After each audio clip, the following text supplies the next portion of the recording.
Confido in te. Misericordia di Dio. Dalla cattedrale di Agrigento riprendiamo la diretta del Calvario. Da stamattina alle 9 è uscita la processione con Gesù appassionato, ha percorso le vie della città. In questo momento si sta concludendo la coroncina della Divina Misericordia, siamo alla litania, preghiamo insieme, confido in te.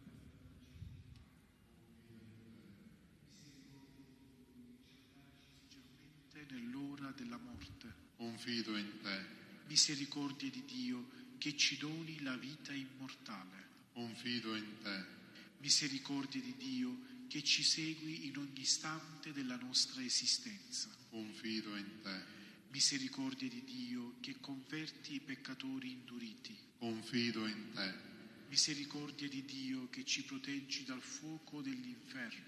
Confido in te. Misericordia di Dio, meraviglia per gli angeli, incomprensibile ai santi. Confido in te.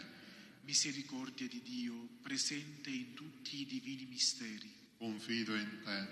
Misericordia di Dio, che ci sollevi da ogni miseria. Confido in te. Misericordia di Dio, sorgente di ogni nostra gioia. Confido in te. Misericordia di Dio, che abbracci tutte le opere nelle tue mani. Confido in te. Misericordia di Dio, che coroni tutto ciò che esiste ed esisterà. Confido in te. Misericordia di Dio, in cui tutti siamo immersi. Confido in te. Misericordia di Dio, amabile conforto dei cuori esacerbati. Confido in te. Misericordia di Dio, speranza unica dei disperati. Confido in te. Misericordia di Dio, in cui i cuori riposano e gli spauriti trovano la pace. Confido in te. Misericordia di Dio, che ispiri speranza contro ogni speranza. Confido in te. Agnello di Dio, che togli i peccati del mondo. Perdonaci, o Signore. Agnello di Dio, che togli i peccati del mondo. Ascoltaci, o Signore. Agnello di Dio, che togli i peccati del mondo. E gli Abbi spauriti pietà di trovano la noi. pace. Confido in te. O Dio, la tua misericordia è infinita, senza limite è la tua tenerezza. Accresci benigno la fede del popolo a te consacrato, affinché tutti comprendano con sapienza quale amore li ha creati, quale sangue li ha redenti, quale spirito li ha rigenerati. Per Cristo nostro Signore. Amen. Benediciamo il Signore. Rendiamo grazie a Dio. Ai tuoi piedi, o bella madre, che sei madre del Signore, desolata nel dolore, con te sola vogliamo partir. Desolata nel dolore, con te sola vogliamo patir. Di quante spade, o bella madre, io ti vego il sen trafitto, barbaro mio delitto, orrido mio furor. Barbaro mio delitto, orrido mio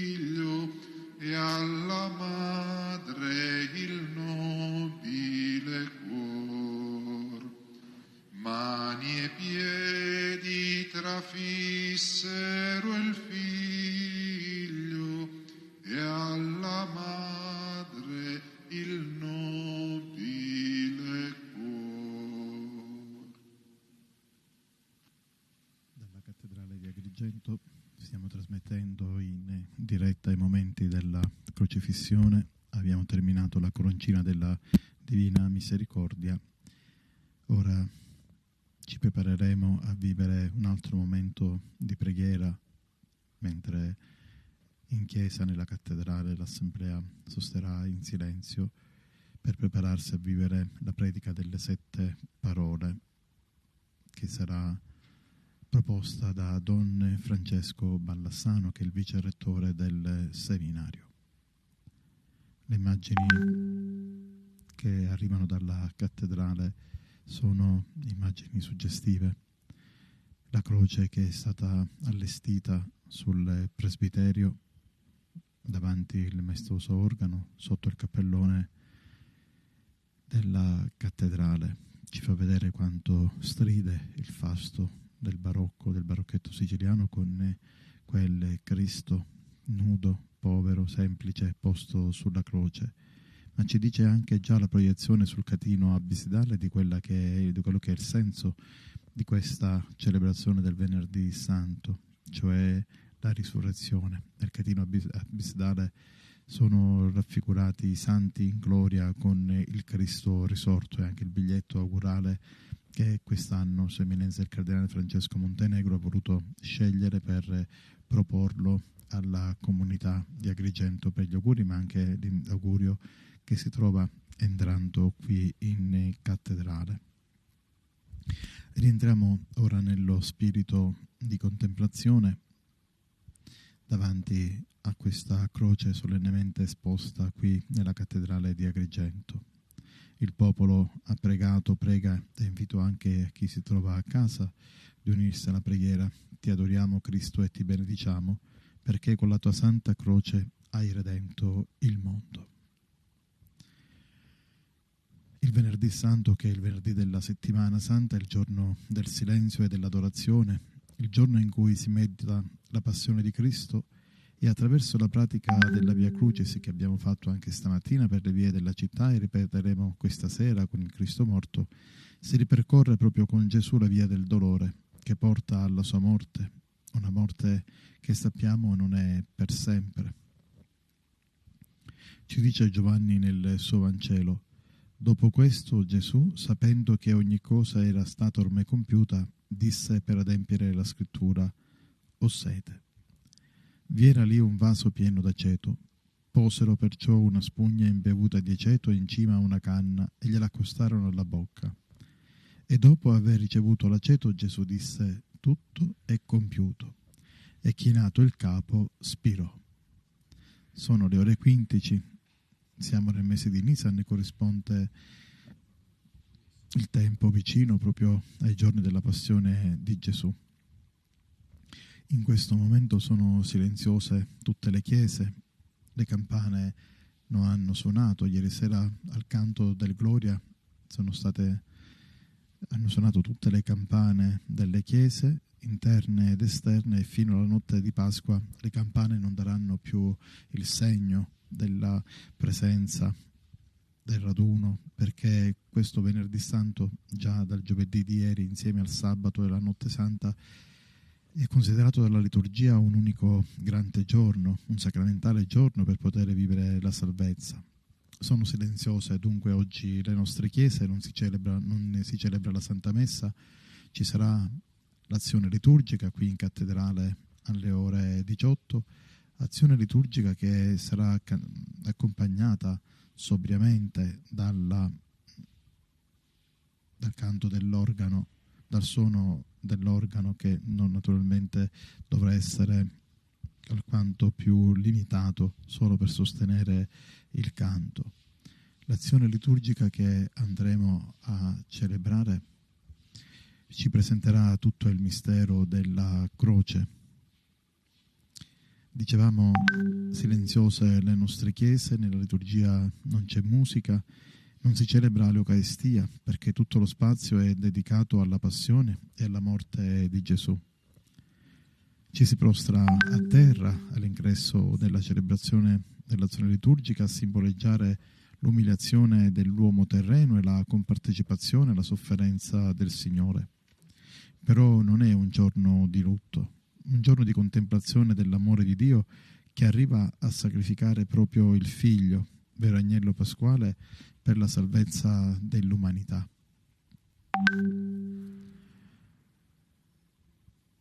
In pellegrinaggio continua la presenza dei fedeli qui nella cattedrale di Agrigento.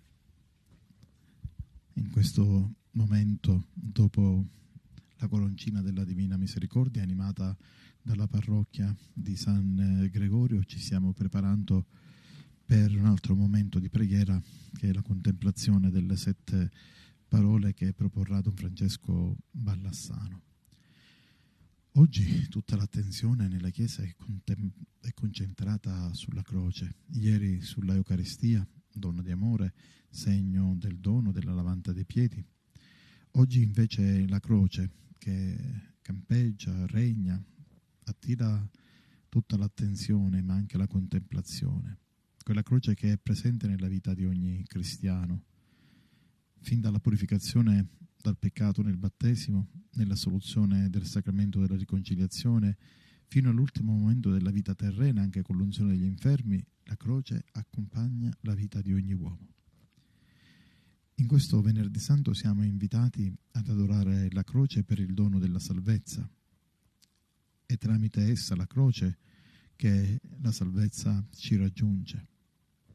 Dopo il cammino quaresimale, il cristiano si è preparato a non voltare lo sguardo dalla sofferenza. Durante la liturgia i fedeli avranno la possibilità, alcuni, di toccare la croce, altri di contemplarla in ginocchio. Sarà il momento della adorazione della croce e davanti a quella croce genufletteremo, perché diventa sacramento di salvezza in questa celebrazione e in questa giornata del Venerdì Santo. Ripercorriamo quello che abbiamo vissuto stamattina. Alle 9 il Cristo appassionato, in Agrigento è il Cristo con il carico della croce, ha varcato le porte della cattedrale. Uscendo dalla porta principale, erano circa 20 anni che non veniva fatta questa scelta, è stata fatta proprio per mettere in risalto quello che significa anche questo edificio per la comunità ecclesiale e la comunità dei credenti. Non solo un monumento, principalmente una chiesa, simbolo di una comunità, quella dei cristiani, e una chiesa, simbolo di una comunità tutta di Agrigento. Il Cristo, carico della croce, ha lasciato la gradinata e il sagrato della cattedrale ed è stato portato in processione passando per il Rabato. Insieme all'Arciconfraternita del Santissimo Crocifisso, più volte la comunità parrocchiale di San Gerlando ha sostenuto la necessità di passare con la processione attraverso le strade del Rabato. Per chi ci segue da fuori e non sa qual è lo stato del Rabato, urbanisticamente è uno spazio ormai distrutto, frutto di quello che è stato il dissesto provocato dalla frana nel lontano 65. Un luogo ormai poco abitato, un luogo dove passano poche persone, ma chi ci vive è rimasto radicato alle tradizioni, è rimasto radicato alla fede. Un luogo che ha bisogno della presenza della comunità, una comunità civile che tante volte è assente, ma che durante la processione del Venerdì Santo riesce a diventare centrale, perché il Cristo appassionato che passa per le vie del Rabato e davanti alla chiesa di Santa Croce per raggiungere il santuario della Dolorata è il Cristo che solidarizza profondamente con le fatiche, i dolori, le angosce, ma anche ciò che è il centro storico ormai deturpato di questa città di Agrigento, ma che anela profondamente a risorgere. E allora il Cristo carico della croce dice profondamente che questa è una città che vuole risorgere. Ritorniamo dentro la cattedrale, rifissiamo lo sguardo sulla croce dove il Cristo è stato crocifisso e ai suoi piedi troviamo Maria, ecco, insieme ai fedeli che in questo momento sono rimasti dentro la cattedrale. E insieme a loro noi preghiamo: ti adoriamo Cristo e ti benediciamo perché con la tua Santa Croce hai redento il mondo.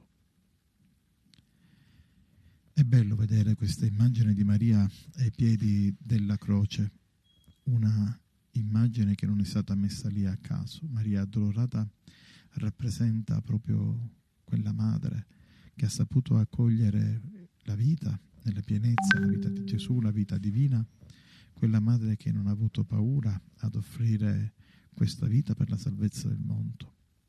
E ci fa pensare questa donna addolorata sotto la croce a tutte quelle madri, prima di tutto addolorate, quelle che piangono per i figli, che vivono problemi di lavoro, per quelle madri che piangono per i figli che si sono persi per diverse vicissitudini, per quei figli che si sono allontanati da casa per lavoro e non sono più tornati.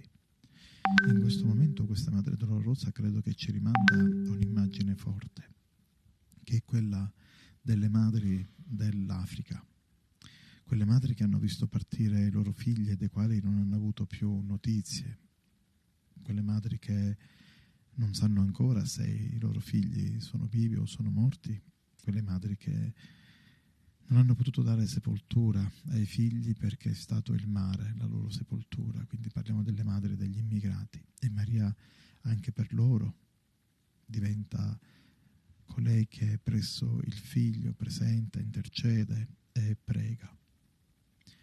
Rappresenta Maria addolorata ai piedi della croce tutte quelle madri che hanno portato il loro figlio nel grempo e lo hanno perso per diverse ragioni, per diversi motivi. Pensiamo alle mamme che hanno visto spegnersi i figli per diverse malattie, per qualche incidente. Pensiamo proprio a tutte le madri che oggi, guardando a quella croce, guardando a Maria, si immedesimano in quel dolore, gridano e alzano le mani verso la croce, chiedendo una risposta che a livello umano non ci potrà essere, ma una risposta che è data solamente da quel silenzio del Cristo sulla croce, quel Cristo che sperimenta l'abbandono nel momento più doloroso. Mio Dio, perché mi hai abbandonato? Non è il padre che abbandona il figlio, ma è lo sconforto umano che fa sentire il senso dell'abbandono, perché questo stesso abbandono possa essere elemento di redenzione. Rifissiamo lo sguardo sulla croce e sul crocifisso e insieme preghiamo, ti adoriamo Cristo e ti benediciamo perché con la tua Santa Croce hai redento il mondo. E guardando a Maria, la comunità cristiana in forma tradizionale prega: Santa Madre, voi fate che le piaghe del Signore siano impresse nel mio cuore.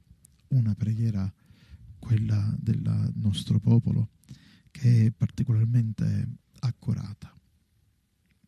Portiamo ai piedi di questa croce oggi tutti coloro che hanno una preghiera da esprimere, da innalzare al Signore. Un'immagine cara questa mattina durante la processione ci ha colpito: un anziano dal suo balcone inginocchiato in mezzo ai suoi dolori a pregare durante il passaggio del Cristo appassionato. Una fede semplice, ma che in quell'espressione di preghiera ha saputo dare il senso profondo di quella che è per noi la fede legata a segni concreti che passano anche attraverso il segno dell'immagine. Non adoriamo le immagini, veneriamo, sono un elemento che ci rimanda, ci richiama al legame profondo, così come le foto dei nostri cari, le foto dei nostri ricordi ci riportano a vivere quella che è la realtà più importante della memoria. La croce però va al di là, non è solo un ricordo, una memoria, ci dice quello che ogni giorno avviene per noi e avviene specialmente ogni giorno durante la celebrazione eucaristica sull'altare. Rifissiamo lo sguardo sulla croce davanti al possente organo della cattedrale. Sembra così piccola, eppure è lei che ha l'origine di tutto, anche di quella che è la fastosità della Chiesa Cattedrale di Agrigento. Chiesa Cattedrale che vive la fragilità della sua collocazione sul colle. È stata interessata dal dissesto idrogeologico, continua ad esserlo. È stata messa in sicurezza per permettere ai fedeli di riappropriarsi del simbolo identitario della fede e della comunità prima di tutto. Ma esprime anche la fragilità, la posizione, il luogo della cattedrale, la fragilità di una comunità che ha bisogno di rafforzarsi sempre di più in ciò che la rappresenta e l'esprime in maniera forte, che è proprio la fede che in questa comunità ha la sua radice in Gerlando di Besançon, vescovo del secondo millennio, e in San Libertino, che è stato il primo vescovo di Agrigento, protovescovo, che ha portato il Vangelo inviato dagli apostoli e dai successori per portare l'annunzio e il Vangelo di Cristo. Ci prepariamo alle 15:30 a iniziare la predica delle 7 parole, fissando ancora lo sguardo sulla croce. Diciamo: ti adoriamo Cristo e ti benediciamo, perché con la tua santa croce hai redento il mondo. Santa Madre, voi fate che le piaghe del Signore siano impresse nel mio cuore. La predica delle 7 parole è un altro momento della tradizione cristiana.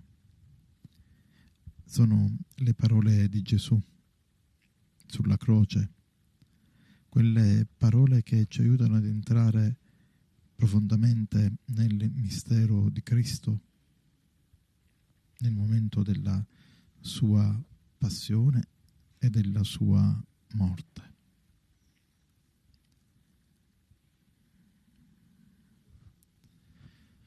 Ti adoriamo Cristo e ti benediciamo, perché con la tua santa croce hai redento il mondo. Le 7 parole che saranno contemplate da Don Francesco Baldassano sono queste: Padre, perdona loro perché non sanno quello che fanno, il Vangelo di Luca. In verità io ti dico, oggi sarai con me in paradiso, il Vangelo, sempre il Vangelo di Luca. La terza parola: donna, ecco tuo figlio, e al figlio ecco tua madre, del Vangelo di Giovanni. La quarta parola: Dio mio, perché mi hai abbandonato, del Vangelo di Marco. La quinta parola: ho sete, dal Vangelo di Giovanni. La sesta parola: tutto è compiuto, sempre dal Vangelo di Giovanni. La settima parola: Padre, nelle tue mani consegno il mio spirito, dal Vangelo di Luca. La devozione delle 7 parole di Gesù Cristo sulla croce risale già al XII secolo. In essa vengono riunite quelle parole che, secondo la tradizione dei 4 Vangeli, sono state pronunciate da Gesù sulla croce allo scopo di trovare motivi di meditazione e di preghiera. Attraverso i francescani, essa attraversò tutto il Medioevo e furono collegate alla meditazione sulle 7 ferite di Cristo, reputate rimedio contro i 7 vizi capitali. Le ultime parole di una persona sono particolarmente affascinanti, lo ricordiamo, ci sarà successo anche con i nostri cari. Per noi essere vivi significa stare in comunicazione con gli altri. In questo senso la morte non è solo la fine della vita, è silenzio per sempre. Leggeremo con questa attenzione, quindi ascolteremo le 7 ultime parole di Gesù come quelle annunciate dal Verbo di Dio. Queste 7 parole, queste ultime 7 parole, sono un invito a guardare fuori dalla tomba. Sono parole che vivono ancora. È la nostra fede nella risurrezione che ci spinge a contemplarla ancora come parole di salvezza.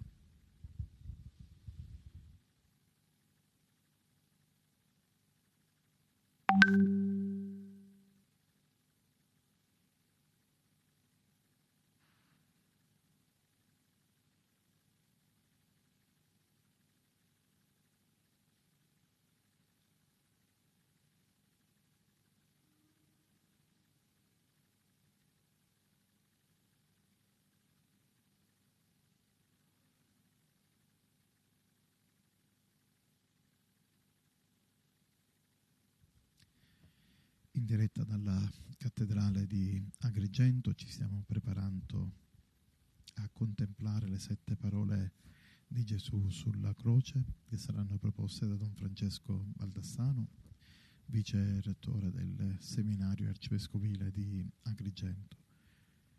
Lo abbiamo detto prima, 7 parole che sono le ultime di Gesù sulla croce e quindi ancora di più sono cariche di significato profondo, come ultime parole che rappresentano la consegna di quello che Gesù ci ha dato.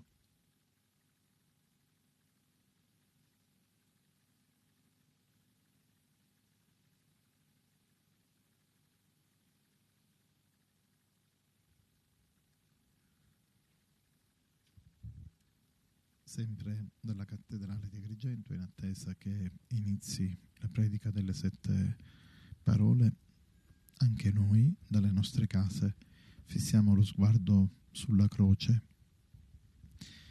illuminata da una luce che in questo momento sembra artificiale, ma da ricollegare alla luce della nostra fede, che illumina e ci fa riconoscere nel crocifisso il segno di colui che ha dato la vita per la nostra salvezza. Ci sarà un momento particolare, se rimarrete collegati con noi avrete la possibilità di poterlo vedere.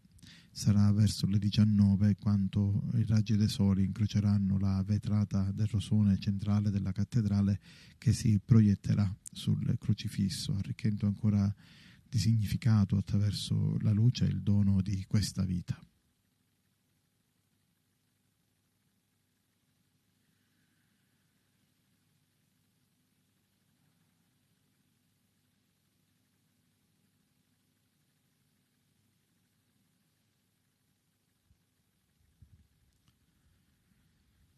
Dicevamo una luce particolare che alle ore 19 entrerà nella cattedrale, attraverserà il rosone centrale e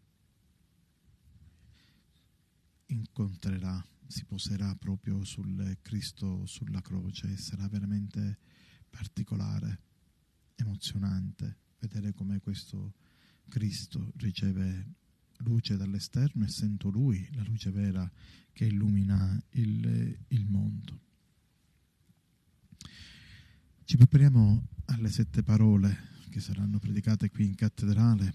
Signore, da chi andremo? Tu hai parole di vita eterna. Ecco il tema generale che Don Francesco proporrà alla nostra assemblea e quindi raggiungerà anche le nostre case. Mancano proprio pochi minuti, il tempo di coordinare tecnicamente l'inizio di questo momento di preghiera.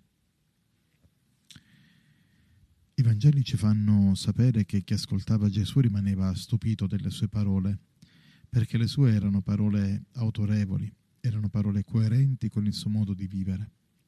Le parole di Cristo non sono mai state banali e scontate, hanno sempre il sigillo di tutta la sua vita, quella vita umana concreta, quotidiana, in cui fino alla fine, fino all'estremo, Gesù ha amato i suoi discepoli. Le sue ultime parole, dette sulla croce, ci testimoniano che Gesù ha affrontato la morte nella volontà del Padre.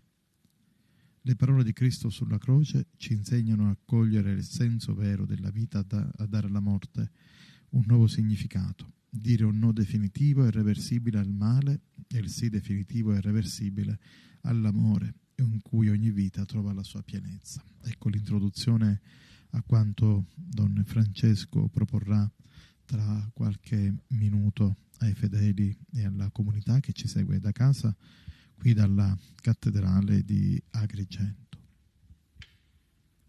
Ti adoriamo, Cristo, e ti benediciamo, perché con la tua santa croce hai redento il mondo. È la preghiera dei credenti, la preghiera dei cristiani in questo Venerdì Santo, il giorno della Passione, il giorno della Redenzione.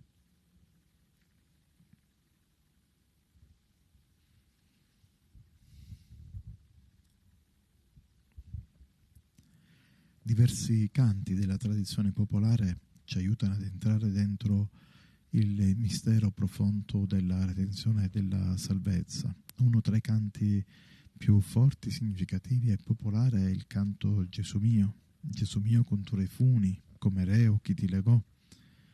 E così ancora questo canto che ci invita a porre una domanda, la cui risposta è sempre la stessa.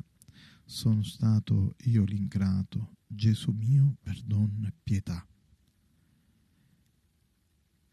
Gesù mio, con i duri chiodi, chi la carne ti trapassò?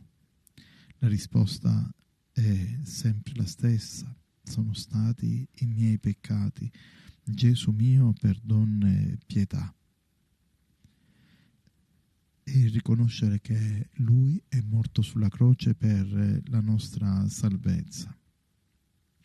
C'è il riferimento allo schiaffo, a questo volto di Cristo che è così trattato male da non avere più neanche la dimensione di uomo.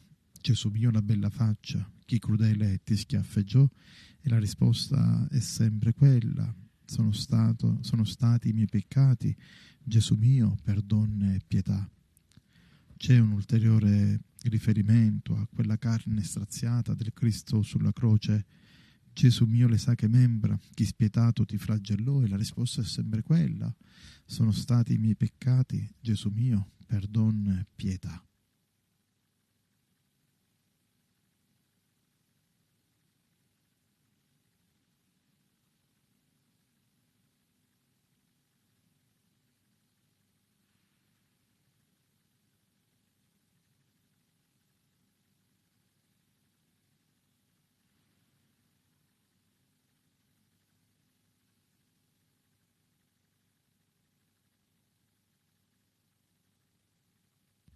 Ancora dalla cattedrale di Agrigento siamo pronti per iniziare la predica delle 7 parole.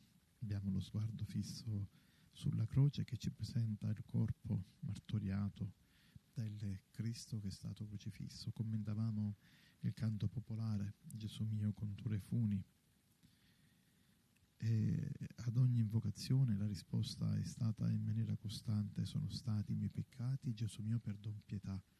Oggi il nostro sguardo fissato sulla croce ci dice chiaramente come Lui si trova lì sopra per noi, per redimerci dal peccato.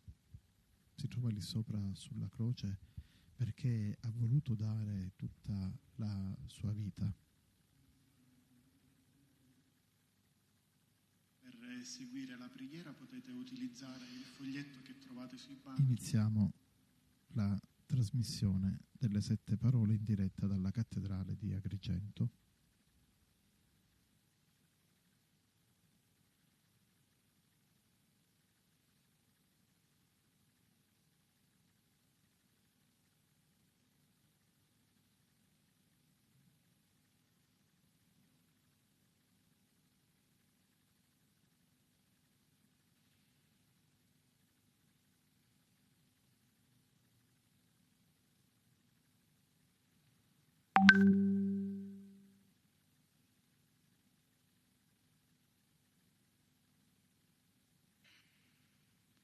Nostra gloria è la croce di Cristo, in lei la vittoria. Il Signore la nostra salvezza, la vita e la risurrezione.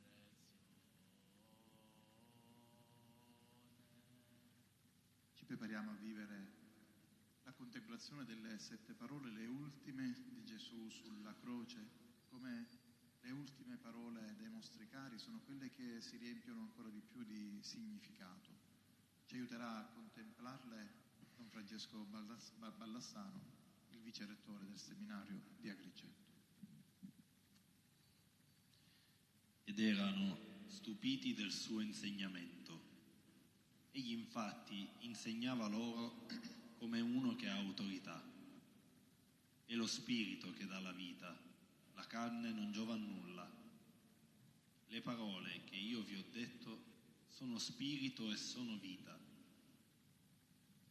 I Vangeli ci fanno sapere che chi ascoltava Gesù rimaneva stupito dalle sue parole, perché le sue erano parole autorevoli, erano parole coerenti con il suo modo di vivere.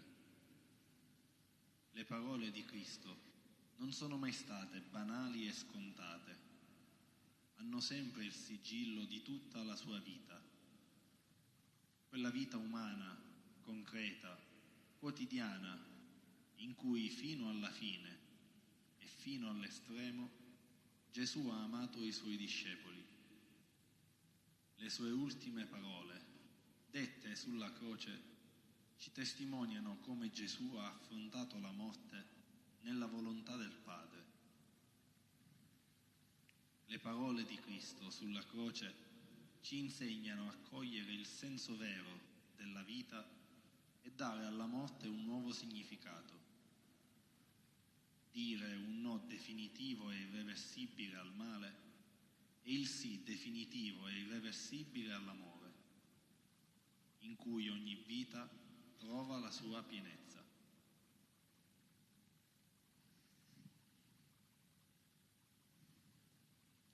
Con le braccia stese sulla croce, nell'ora della tua passione, Signore Gesù, hai detto: Padre, perdona loro perché non sanno quello che fanno.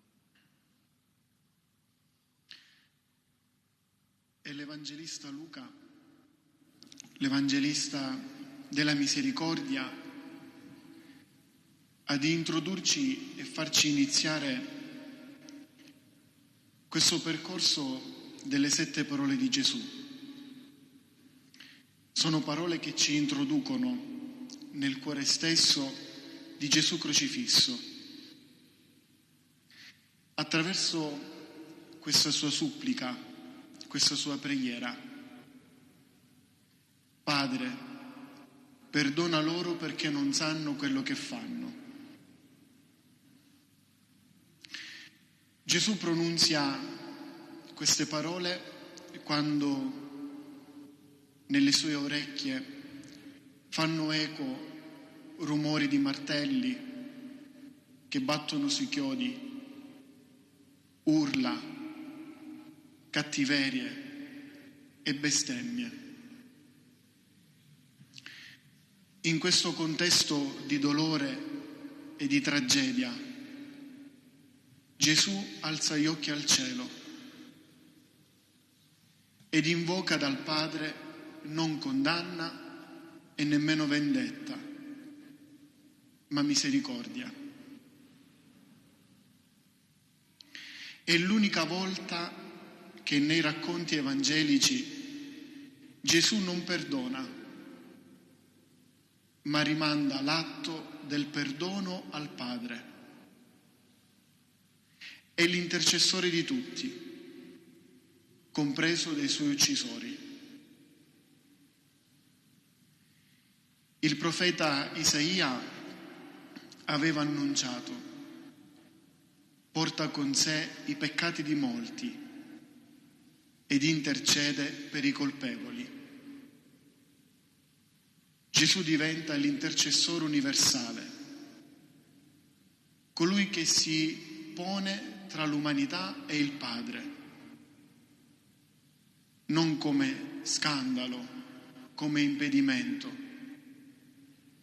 ma come ponte che ricongiunge l'umanità con Dio e il Dio con l'umanità, ponte che era caduto, frantumato a causa del peccato e della cattiveria umana. Gesù in quelle parole muove lo sguardo di comprensione verso ogni uomo e non di giudizio. In questa prima parola c'è tutto lo stile di vita di Gesù. Lui che ha sempre scrutato con amore il cuore della sua gente, che ha cercato la pecorella smarrita, che ha atteso con ansia il figlio il prodigo sulla porta. È bello e commovente iniziare la meditazione delle 7 parole da questa prospettiva di misericordia e di perdono.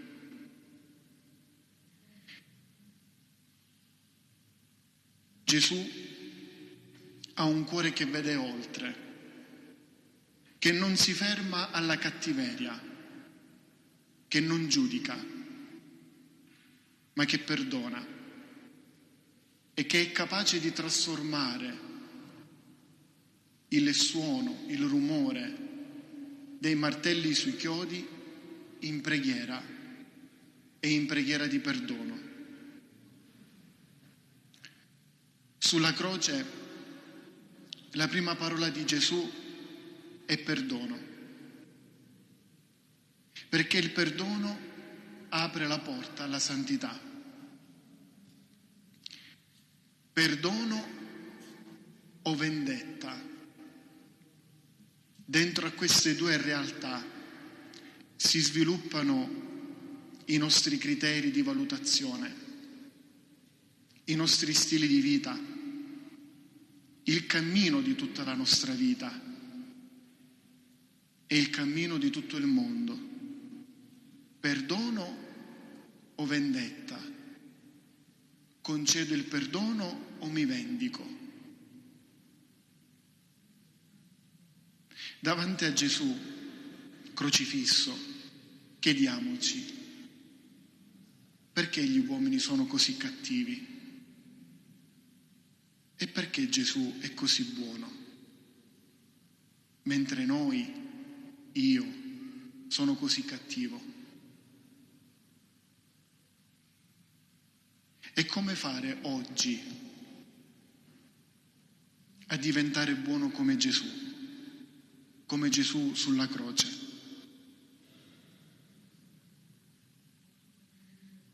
Mentre nella sua miseria l'umanità, rappresentata da quegli uccisori, sta uccidendo Gesù, egli chiede al Padre il perdono per tutta l'umanità.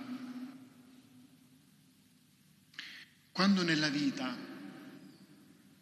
sentiamo sulle nostre spalle i colpi delle maldicenze, delle critiche, delle invidie, delle parole amare che ci vengono rivolte, come ci comportiamo? Cosa chiediamo a Dio? Perdono o vendetta? San Paolo, colui che ha fatto della croce di Cristo il suo stile di vita, ci ricorda: nessuna parola cattiva esca più dalla vostra bocca, ma piuttosto parole buone che possano servire la necessaria edificazione, giovando a quelli che ascoltano. E ancora dice: scompaia da voi ogni asprezza, sdegno, ira, clamore e maldicenza. Siate invece benevoli gli uni verso gli altri, misericordiosi, perdonandovi a vicenda, come Dio ha perdonato a voi in Cristo. È come se San Paolo, riportando alla mente la morte di Cristo, vorrebbe far sintesi di come Gesù è morto, non nella rabbia, ma nel perdono. Gesù affronta con dolore e sofferenza la sua crocifissione, ma con estrema serenità e con consapevolezza, perché Gesù è per amore che soffre i suoi dolori, è per amore che sopporta le atrocità a causa della cattiveria umana. Il suo farsi uomo ha proprio questo scopo, liberarci dalla paura della morte. Con la sua morte sconfigge la morte, con il suo perdono vince l'odio, con il suo scusarci ci giustifica davanti al Padre. Attenzione, Gesù, invocando il perdono e la misericordia, non vuole sminuire il male. Il male resta male ed è gravissimo sul piano oggettivo, ma non lo è più sul piano soggettivo, perché qui Gesù dà una grande lezione. Qui sta la grandezza di Cristo che legge oltre le apparenze. Purtroppo chi compie il male molto spesso non si accorge del male che sta operando. E forse anche noi facciamo esperienza. Nelle nostre case, nelle nostre vite, dentro di noi, accorgersi del male che stiamo facendo non è cosa scontata e ovvia. Per leggere dentro il nostro cuore e dentro la nostra coscienza, per verificare le nostre azioni, ci vuole uno specchio, e in questo caso lo specchio è Gesù crocifisso. Questa è la forza e l'insegnamento della prima parola che Gesù ci dona sulla croce, e di una parola che getta luce nelle nostre coscienze. Lui ci rende consapevoli e ci illumina. Come dice il Salmo 35, Signore, alla tua luce vediamo la luce. Noi siamo sempre pronti a scusare il male che compiamo. Raramente accusiamo noi stessi. Sono sempre gli altri a sbagliare. Ed è proprio da questo atteggiamento così diffuso che derivano tutti i mali personali e sociali. Per questo è grande ed immensamente divino lo stile di Gesù. Lui non si ferma all'esteriore delle cose, non guarda le apparenze, non guarda i fatti visibili come facciamo tutti, ma penetra, va al cuore delle cose, va oltre, sa leggervi dentro. Padre, perdonali, perché non sanno quello che fanno. Il perdono non giustifica il male, anzi, il perdono lo rende ancora più evidente in tutta la sua bruttezza. Il perdono ci fa semplicemente cambiare prospettiva. Potevamo vederci per un caffè, così davamo Ci insegna a soldi. non condannare, ci insegna a rigettare la vendetta e a scegliere il perdono. Il perdono è un dono che può cambiare la storia. Il perdono è un dono, frutto possibile solo per chi ama. Il perdono è un dono che può cambiare un paese, una parrocchia, una comunità, una famiglia, una vita. Perché perdonare risana e guarisce. Ancora prima di sanare chi è perdonato, il perdono risana il cuore di chi lo dona. Errare è umano, perdonare è divino.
dal foglietto preghiamo insieme.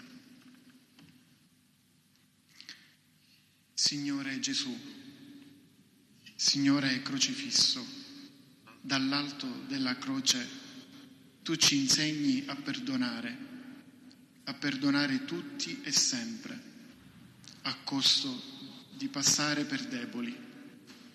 Donaci la forza dell'amore, perché sappiamo trasmettere quel perdono illuminato che riceviamo da te.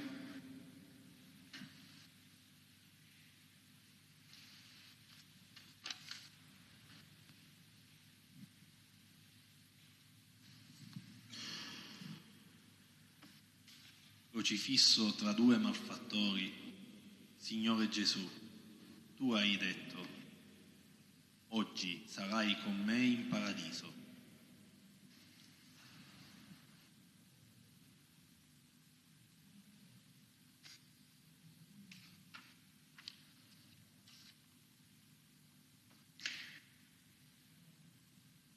Chi soffre di un grande dolore a volte tende a chiudersi in se stesso.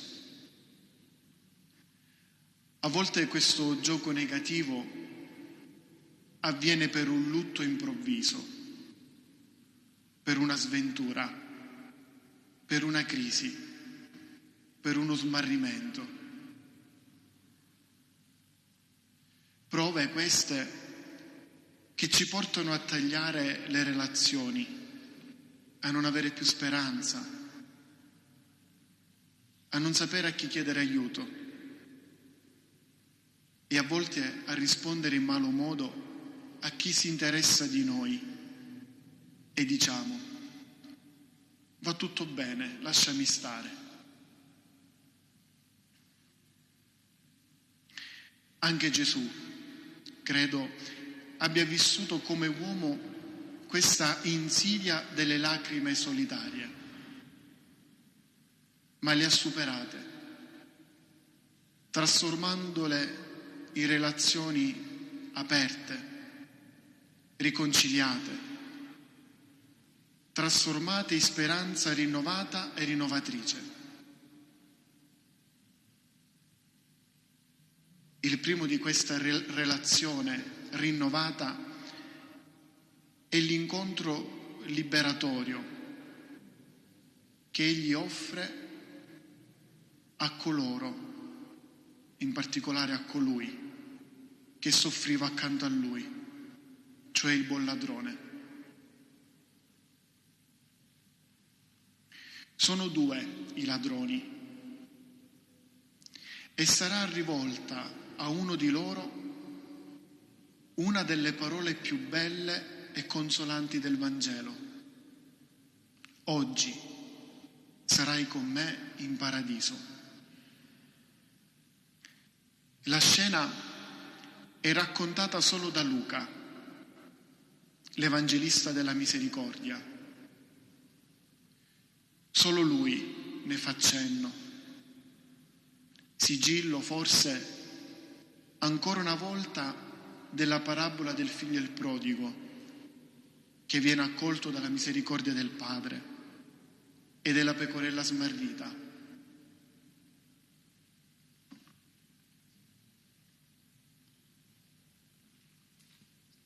Il ladrone pentito ci insegna che se Gesù può salvare è perché prima di tutto ha condiviso.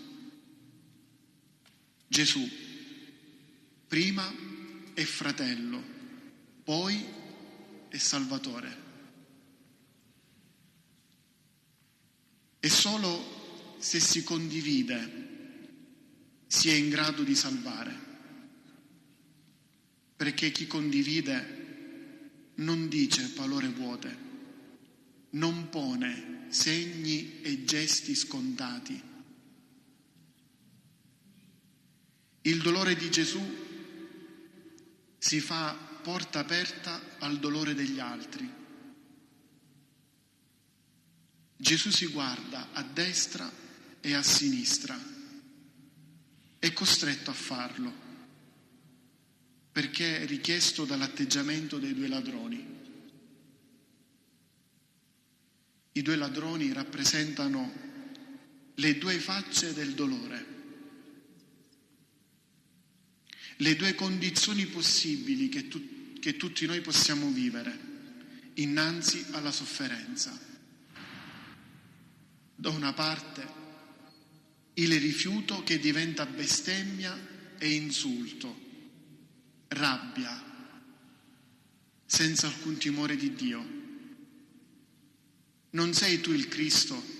Salva te stesso e anche noi. Dall'altra, il volto sereno dell'accettazione del dolore e della fiducia in Dio. Noi riceviamo quello che abbiamo meritato per le nostre azioni. Ed è proprio questo sguardo di affettuosa condivisione di Gesù che si accorge il buon ladrone di non essere solo a soffrire e ci ricorda che Gesù, quando noi soffriamo, soffre con noi. Ricordiamoci che abbiamo sempre accanto qualcuno che soffre con noi. Incrociare il dolore dell'altro tira fuori dal proprio dolore. Gesù spezza il tuo dolore condividendo. Gesù spezza il tuo dolore condividendo la tua condizione umana e ti dona e ci dona a tutti 3 certezze. Dio non si dimentica di te, ma si ricorda di te. Gesù, ricordati di me. Dio ti libera oggi. Oggi sarai con me. Dio ti dona il suo paradiso. Sarai con me in paradiso. Il paradiso quindi si trasforma da luogo a relazione. Il paradiso è relazione con Dio. È il volto delicato di Gesù che oggi incontra il viso di quel ladrone.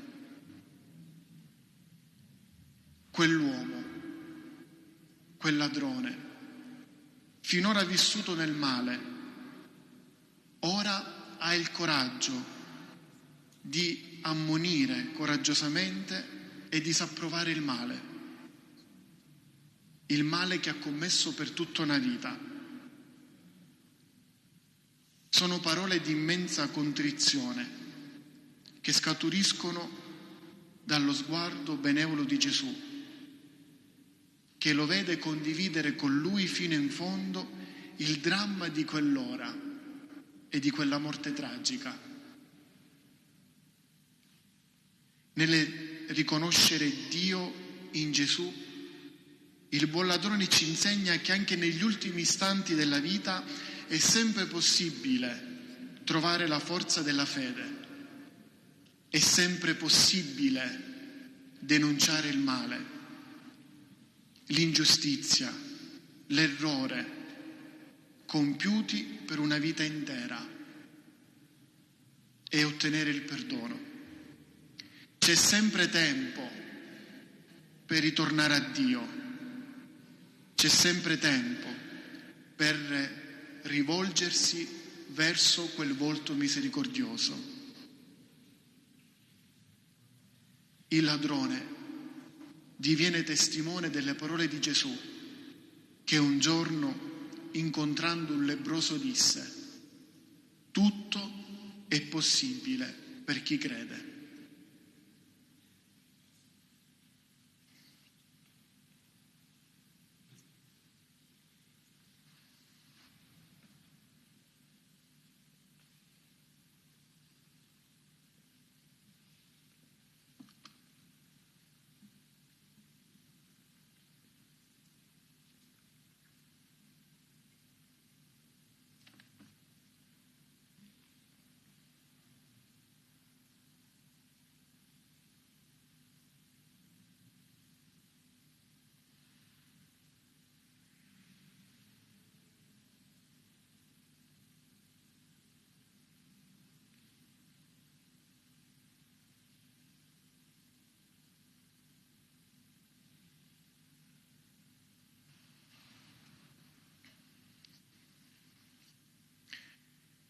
Preghiamo insieme.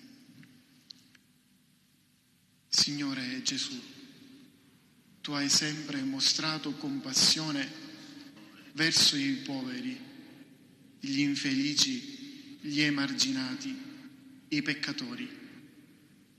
Tu hai trattato con delicatezza e tenerezza quelli che portavano a te, sperando che tu li giudicassi e non condannassi.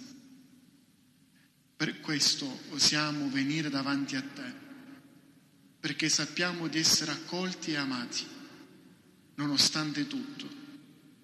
Il tuo amore è più grande del nostro peccato.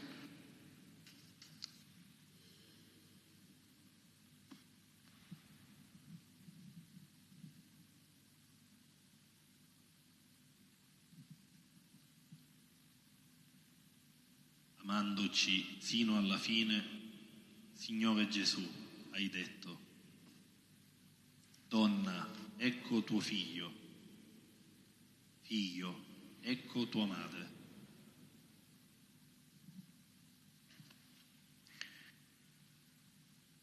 Amore e dolore sono inscindibili nel cuore di una mamma, perché la mamma è tutto,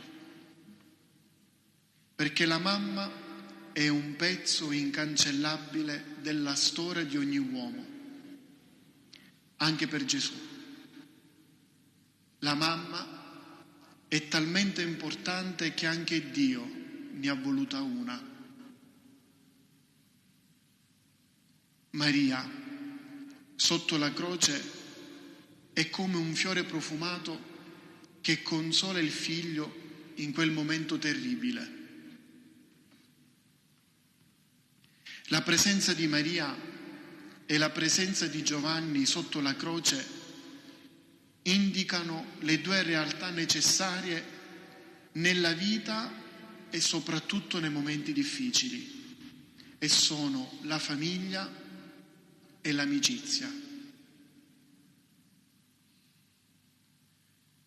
Dopo il dialogo con il Padre, da cui invoca il perdono, e dopo il dialogo con il ladrone pentito, ora avviene il dialogo con la madre e con l'amico. Sotto la croce si crea una piccola famiglia, una famiglia unita da un unico amore e da un unico dolore. Di Maria si dice Stabat. Quello Stabat in lingua latina dice tutto, fa sintesi di quello che è Maria ai piedi della croce. Maria non parla perché dice tutto solamente con la sua presenza, perché una presenza vale più di 1000 parole. Stare indica fedeltà, condivisione, compagnia. Stare è coraggio che non ci fa scappare quando nella vita dobbiamo metterci la faccia. Gesù l'aveva ricordato ai suoi discepoli nel Getsemani: rimanete qui. Ma poi, dopo l'arresto, sono scappati. Non sono riusciti a metterci la faccia. Maria sotto la croce è fedeltà, è presenza. In questa fedeltà Gesù allarga ora la sua liberante attenzione all'altro,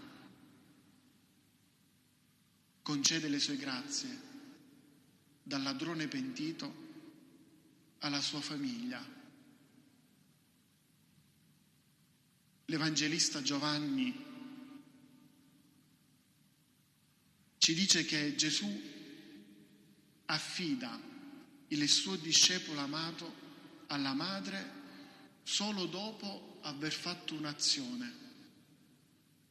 Gesù affida Giovanni a Maria solo dopo che Gesù ha fissato lo sguardo sulla madre. È uno sguardo che fa sintesi, è uno sguardo di ricordi. È come se Gesù sulla croce, guardando Maria,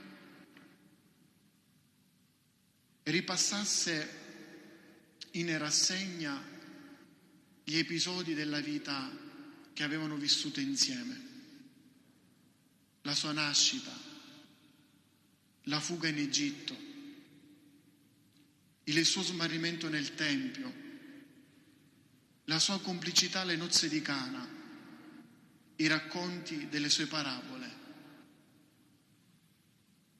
Gesù fissa lo sguardo su Maria per ricordarsi quello che aveva vissuto insieme con lei. Tutto adesso è riassunto da quello sguardo.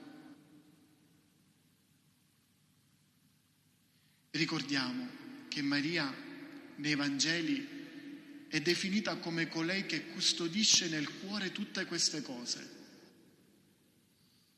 Ora Maria non le deve solamente custodire, ma le deve trasmettere, le deve condividere. È chiamata ad annunciarle e ad insegnarle. Insegnarle a chi? A noi. A noi che siamo tutti rappresentati nel discepolo amato, che si trova sotto la croce accanto a Maria. L'affidamento che Gesù fa del discepolo amato a Maria non è una semplice adozione, ma è un vero e proprio prendersi cura l'uno dell'altra. Maria ora appare nella sua nuova funzione di madre, quella di essere madre di tutti i credenti che sono raccolti dal suo figlio. Oggi, su quella croce, per Maria si compie quello che Gesù aveva annunciato nel comandamento dell'amore. Come attestamento prima di partire, prima di ritornare al Padre. Padre, fa che siano uno. E Giovanni e Maria in quel momento lo compiono.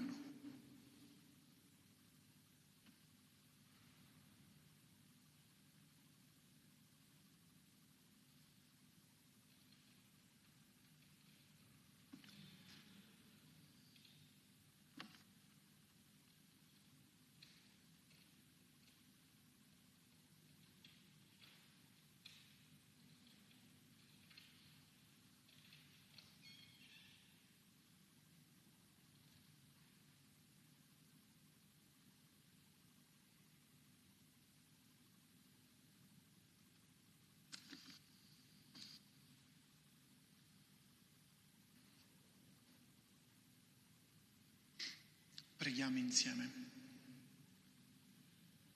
Signore Gesù, non hai proprio più nulla.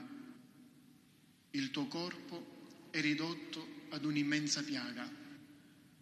Le tue mani e i tuoi piedi sono fissati alla croce e sanguinano. I tuoi vestiti se li sono spartiti i soldati, tanto non servono più. Ma tu ci riservi ancora un dono prezioso, Maria, la madre tua. Tu la affidi a Giovanni perché l'accolga come madre di tutti gli uomini, perché tutti possiamo ricorrere alla sua protezione e al suo aiuto.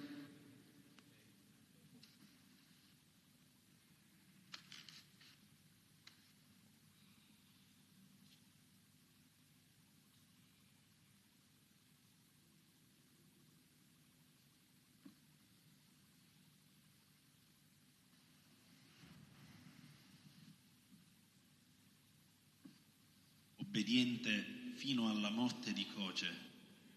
Signore Gesù, tu hai detto: Dio mio, perché mi hai abbandonato?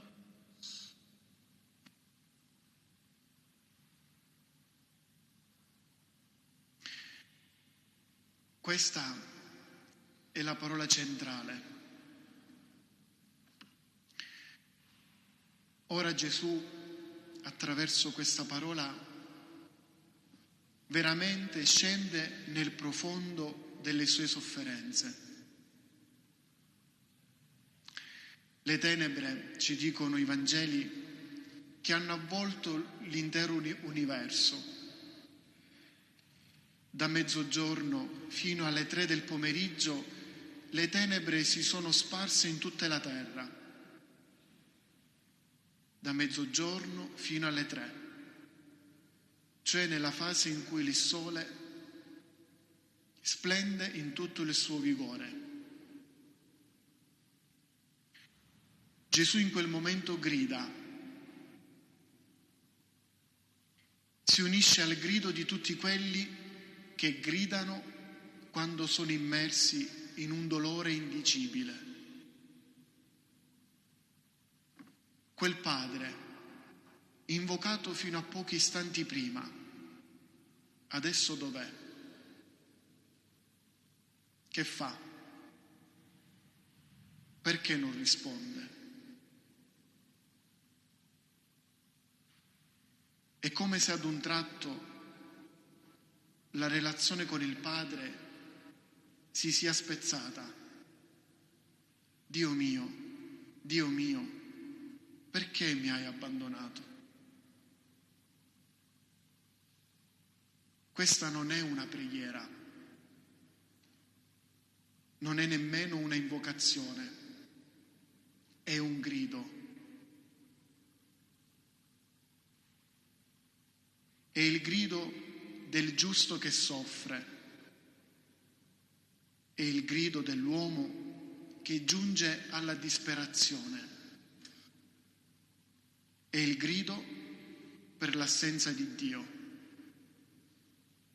Perché mi hai abbandonato? Le tenebre non si spandono soltanto sulla terra, ma nell'anima di Gesù. Sono le tenebre che avvolgono anche noi quando siamo di fronte al dolore, specie a quel dolore cui non eravamo preparati e che si presenta senza chiedere permesso e che si presenta da mezzogiorno fino alle 3. Si presenta nel pieno del vigore della nostra vita, quando avevamo dei sogni da realizzare, dei progetti, un futuro. Perché? Perché a me? Oggi questo grido è il grido dei popoli in guerra, è il grido del bambino violentato e sfruttato, è il grido della donna abusata, è il grido della donna uccisa, è il grido del barcone che affonda nel nostro mare, è il grido della mamma, di una mamma che non abbraccerà più suo figlio. È il grido della famiglia spezzata a causa di un incidente. È il grido dei disoccupati, il grido dei giovani senza lavoro.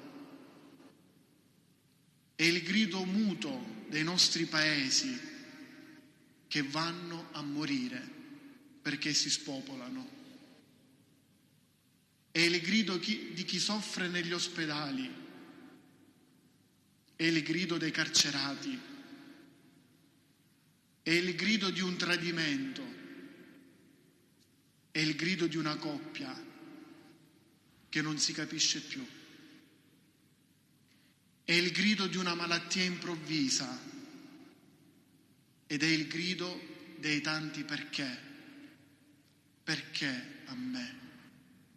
Perché mi hai abbandonato? Ma in questo grido c'è anche sete di giustizia e di speranza.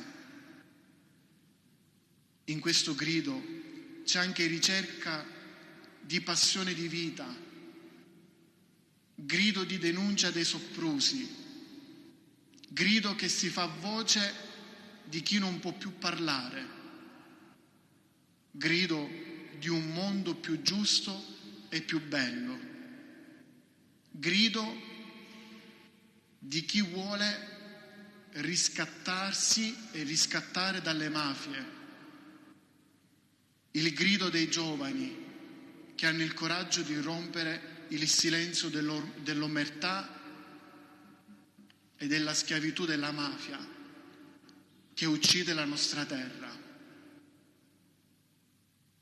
Il grido di Gesù allora non è soltanto grido amaro di abbandono, ma è anche bisogno e necessità di giustizia e di verità, è bisogno di abbraccio e di consolazione. Il grido di Gesù espande la voce verso un orizzonte di speranza. È un grido che ha il coraggio di varcare i cieli e di raggiungere quel Padre apparentemente assente. Perché mi hai abbandonato? Un grido attraverso il quale Gesù porta fuori dal suo petto il bisogno estremo di ogni uomo di essere amato. Gesù sperimenta l'abbandono del Padre, ma ora tende e cerca l'abbandono nel Padre, perché non saranno mai abbandonati tutti coloro che confidano in Lui, perché non saranno mai abbandonati tutti i figli che Lui ha generato attraverso il suo sacrificio sulla croce, perché non saranno mai abbandonati tutti coloro che guarderanno a colui che hanno trafitto. Noi non saremo mai abbandonati perché siamo stati generati per una vita di luce perenne.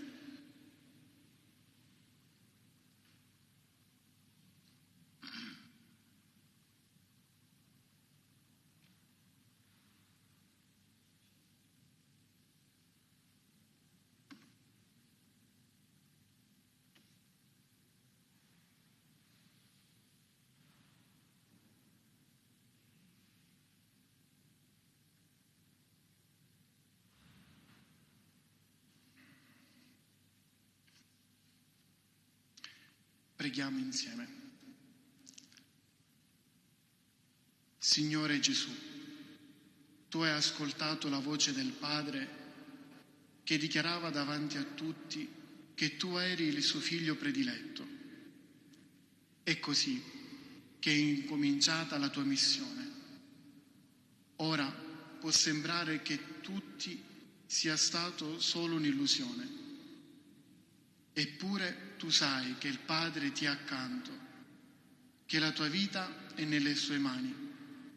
Sostienici, Signore, quando ci vediamo abbattuti e stanchi, in preda al dubbio e all'amarezza.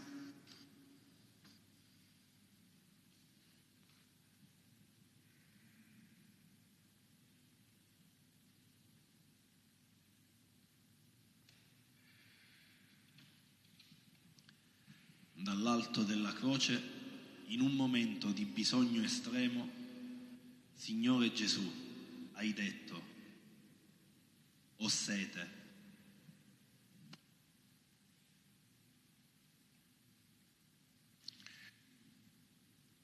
Ora Gesù soffre la terribile arsura della morte, e specialmente di quel tipo di morte.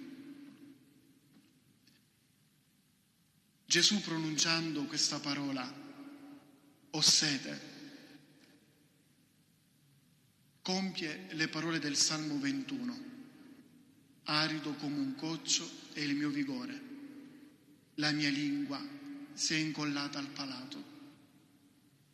E ancora: "Quando avevo sete mi hanno dato aceto". Nella sete di Gesù c'è un grande messaggio. La sete di Gesù non è solo una sete fisica, ma soprattutto è un'immensa e sconfinata sete di amore. La sua è un'arsura d'amore. La sua è l'arsura appassionata per ogni uomo. Arsura anticipata al pozzo di Sicar, lungo l'assolata Samaria, quando un giorno disse alla Samaritana: "Donna, dammi da bere". Gesù è la sorgente che cerca l'assetato. Ora non è più l'assetato che cerca la sorgente. L'arsura di Gesù si fa forte quando vede che ogni uomo corre dietro alla coda aguzza dell'invidia, della vendetta, pur aver consapevolezza della forza che conserva la bellezza e l'amore. La sete di Gesù si fa forte quando c'è qualcuno che è assetato di guadagno e di successo a tutti i costi ed è pure disposto a vendere l'anima al diavolo. L'arsura di Gesù si fa forte lungo le strade inzuppate di sangue innocente e dei morti per overdose. L'arsura di Gesù si fa forte a causa di quei criminali che approfittano della sete ingenua dei ragazzini e dei giovani che sono in cerca di felicità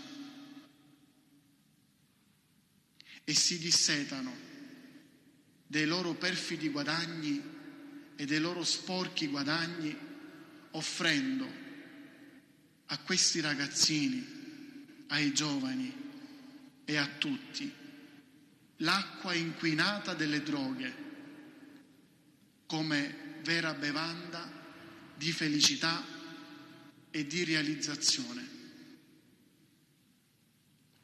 L'arsura di Gesù si fa forte in quei poveri che mancano del semplice necessario, che mancano perfino dell'acqua,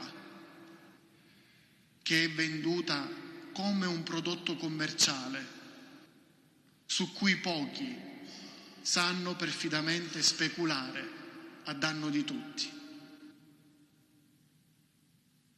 L'arsura di Gesù si fa forte quando nei nostri luoghi fatti cattolici, solo perché abbiamo appeso una semplice croce, non diamo testimonianza con una vita veramente evangelica. Gesù sul monte aveva anticipato che la sete si estingue con la giustizia. Beati quelli che hanno fame e sete di giustizia. Ora ciascuno di noi è chiamato ad estinguere la sete di Gesù attraverso il suo prossimo, con una vita giusta, con una vita vissuta nel rispetto e nell'amore. Dobbiamo estinguere la sete di Gesù correndo là, dove la vita è dilaniata e sta per spegnersi a causa dell'indifferenza, a causa del non mi interessa. Dobbiamo essere portatori di acqua pulita, dobbiamo essere bicchieri puliti e non spugne imbevute di aceto. Dobbiamo essere portatori di acqua buona, l'acqua della verità evangelica. Gesù ha sete di te. Gesù ha sete di quello che tu sei. Gesù ha sete di quello che tu puoi fare, anche se puoi semplicemente donare un bicchiere di acqua fresca.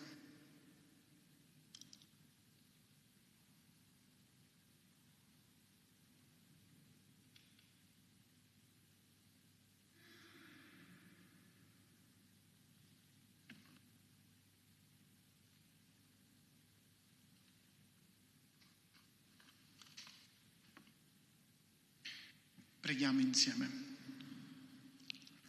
A te, Gesù crocifisso, che dichiari la tua sete, vogliamo affidare tutti gli assetati della terra, assetati di acqua, assetati di amore, assetati di senso e di dignità, assetati di giustizia.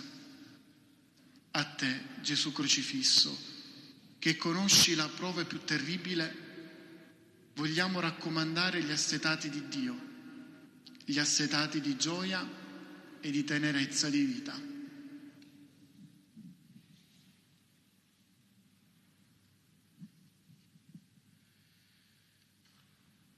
Prima di morire sulla croce, Signore Gesù, tu hai detto: tutto è compiuto.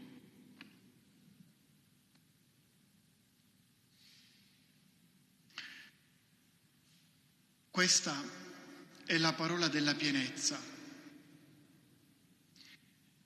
è la parola che esprime compimento, è la parola della perfezione dell'amore. Il trido pasquale, iniziato ieri sera con la messa in Cena Domini,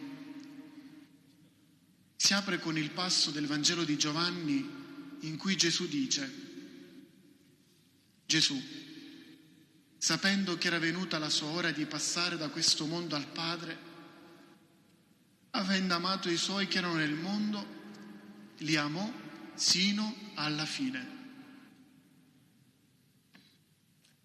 Quelle sino alla fine non è altro che pienezza, compimento, totalità.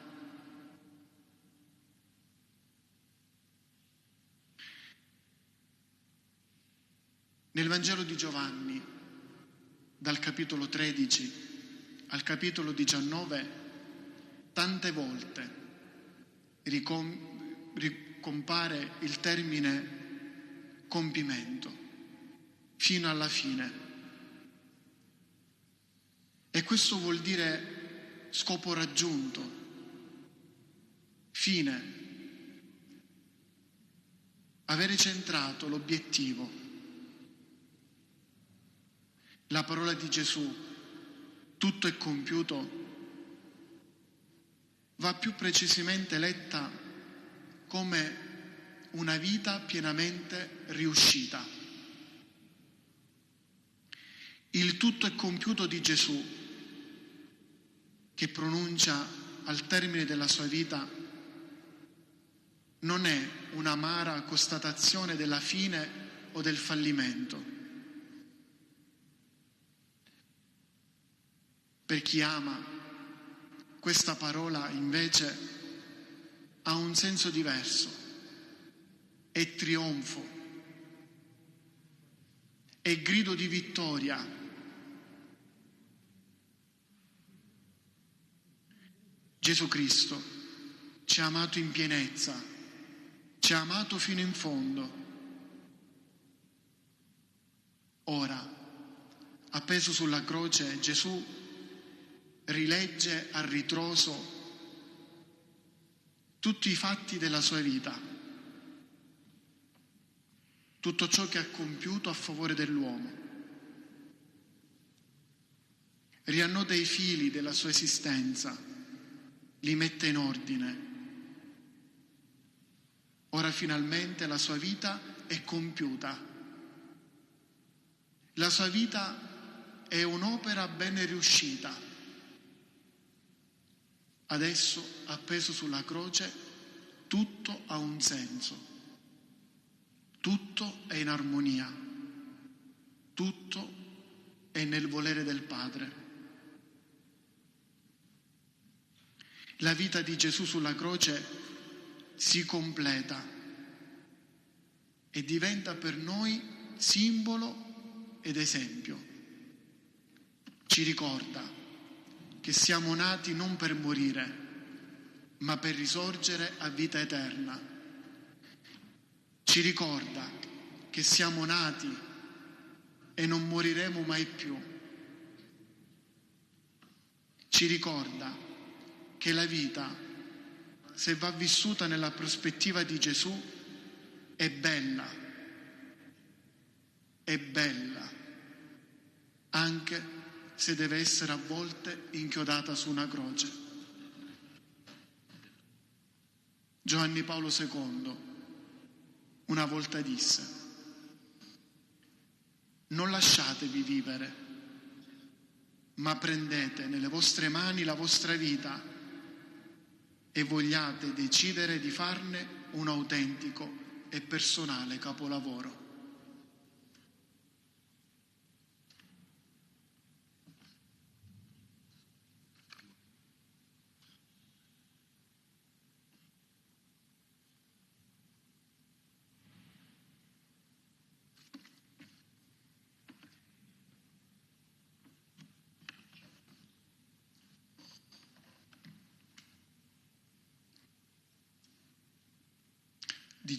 Preghiamo insieme. Non è stato facile, neppure per te, compiere la volontà di Dio, realizzare il suo disegno d'amore, anche quando ti veniva chiesto di andare incontro alla sofferenza, di amare sino a donare la tua vita, di essere il testimone sino alla morte. Sostienici, Gesù, nel tempo della prova, quando la fedeltà a Dio diventa costosa ed esigente.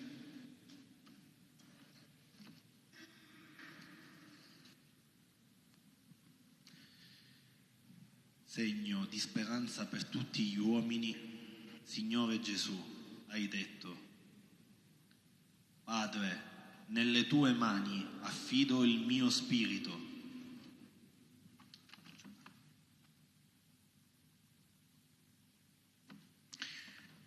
Ora è il fondo di tutto il percorso delle 7 parole. Abbiamo attraversato diversi momenti, dal sentirsi abbandonati a un affido che accoglie ogni gesto d'amore compiuto da Gesù, dal perdono che scusa i crocifissori al ladrone pentito accolto nel suo paradiso,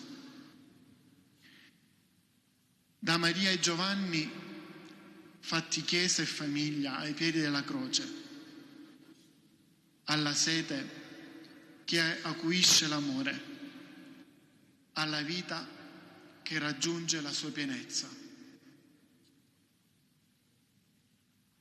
Ora tutto è raccolto in un unico gesto, in un unico abbandono a Dio.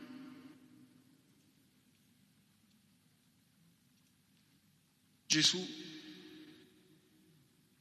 prima di morire, si abbandona al Padre.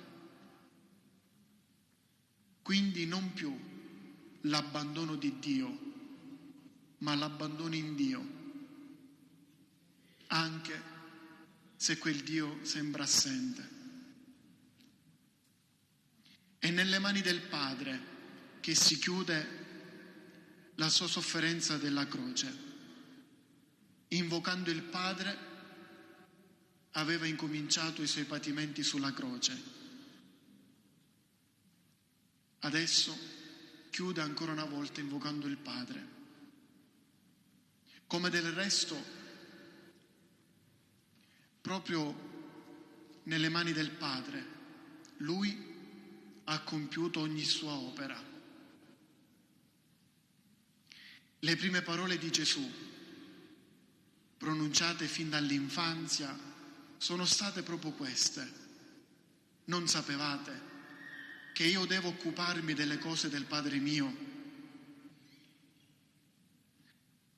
La parola Padre sulla bocca di Gesù fa da inizio e da fine di tutto il suo agire e di tutta la sua vita. È come se la sua rivelazione alla fine ha come questo punto centrale: far conoscere al mondo la paternità di Dio. L'Evangelista Luca ci fa sapere che ancora prima che Gesù morisse, il velo del Tempio si squarcia. E in quel momento non si squarcia soltanto un velo, ma si squarcia il cuore del Padre. Si squarcia per accogliere Gesù e con Lui tutti i figli ovunque dispersi. Il cuore di Dio adesso è spalancato per sempre verso l'uomo. In Cristo ogni uomo è riconciliato con il Padre, ad iniziare dal buon ladrone. Il morire di Gesù diviene un ritorno alla casa del Padre. La morte, come si diceva, non è un fallimento, ma è un compimento. E ora Gesù, consegnando il suo spirito al Padre, tutto compie nel suo volere.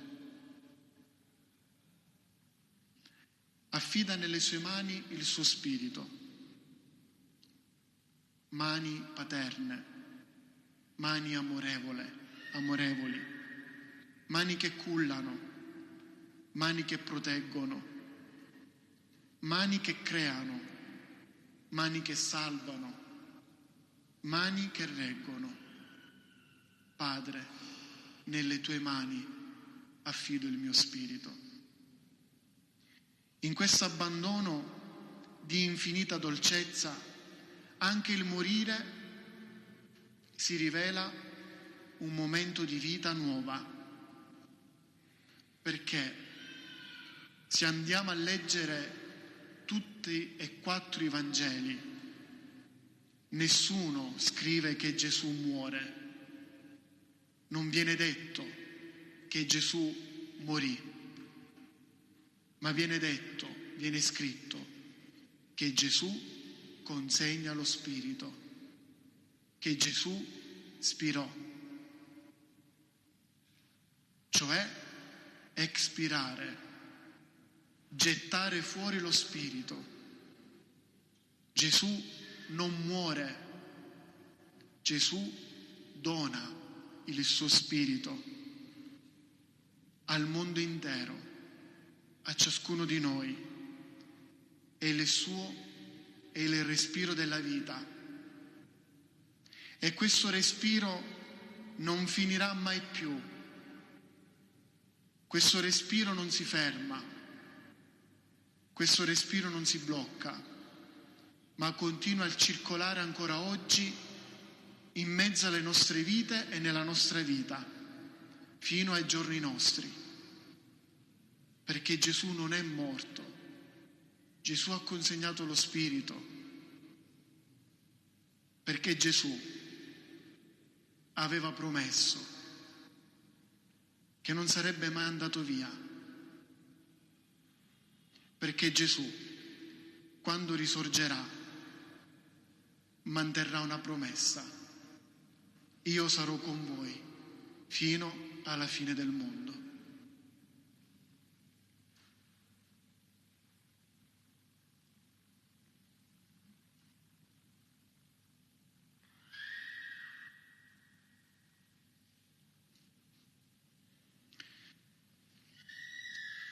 Preghiamo insieme. Signore Gesù, ora che la vita sta per abbandonare il tuo corpo stremato, tu raccogli le ultime forze per affidarti al Padre tuo, per abbandonarti totalmente al suo amore. Quando arriva il tempo della sofferenza, il tempo difficile della prova, il tempo rischioso del coraggio, donaci di avere la tua fiducia, sicuri di essere in buone mani, le mani di un Dio che apprezza ogni più piccolo gesto e parola d'amore. Ci mettiamo in piedi e davanti alla croce recitiamo la preghiera che abbiamo alla fine del foglietto. Signore Gesù, su questa nostra terra irrorata dal sudore dell'uomo, terra percossa dall'amore e dall'odio, è stata piantata la tua croce, strumento di violenza che ti ha reso immagine di dolore e di morte. Rifiutato dalle folle, abbandonato dagli amici, confuso con i criminali, spogliato della tua dignità, torturato nel corpo e nell'anima, tu sei sceso fino in fondo nel baratro della sofferenza e dell'annullamento, là dove sembra che anche Dio sia lontano. Eppure le tue braccia inchiodate alla croce restano aperte per accogliere tutti. Eppure la tua bocca proferisce solo parole di perdono e promesse di felicità.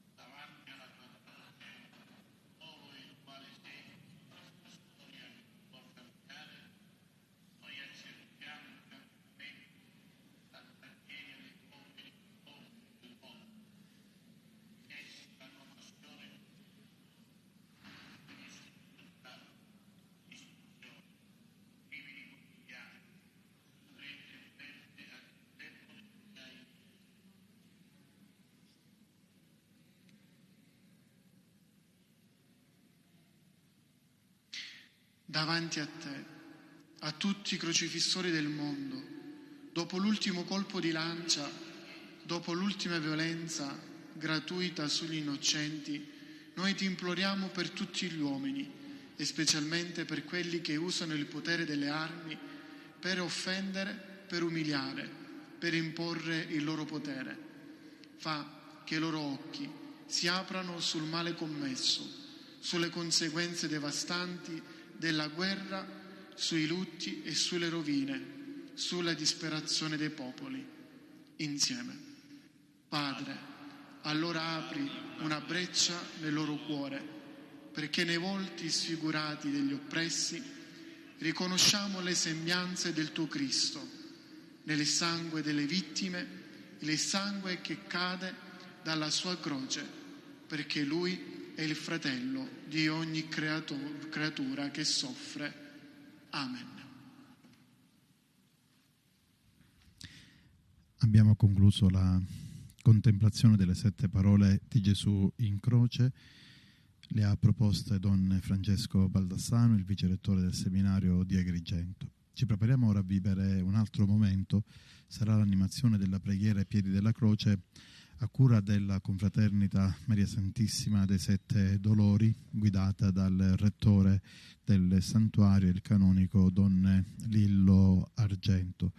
Ci aiuteranno a fare una contemplazione in chiave mariana, naturalmente, essendo la Confraternita della Dolorata di Agrigento.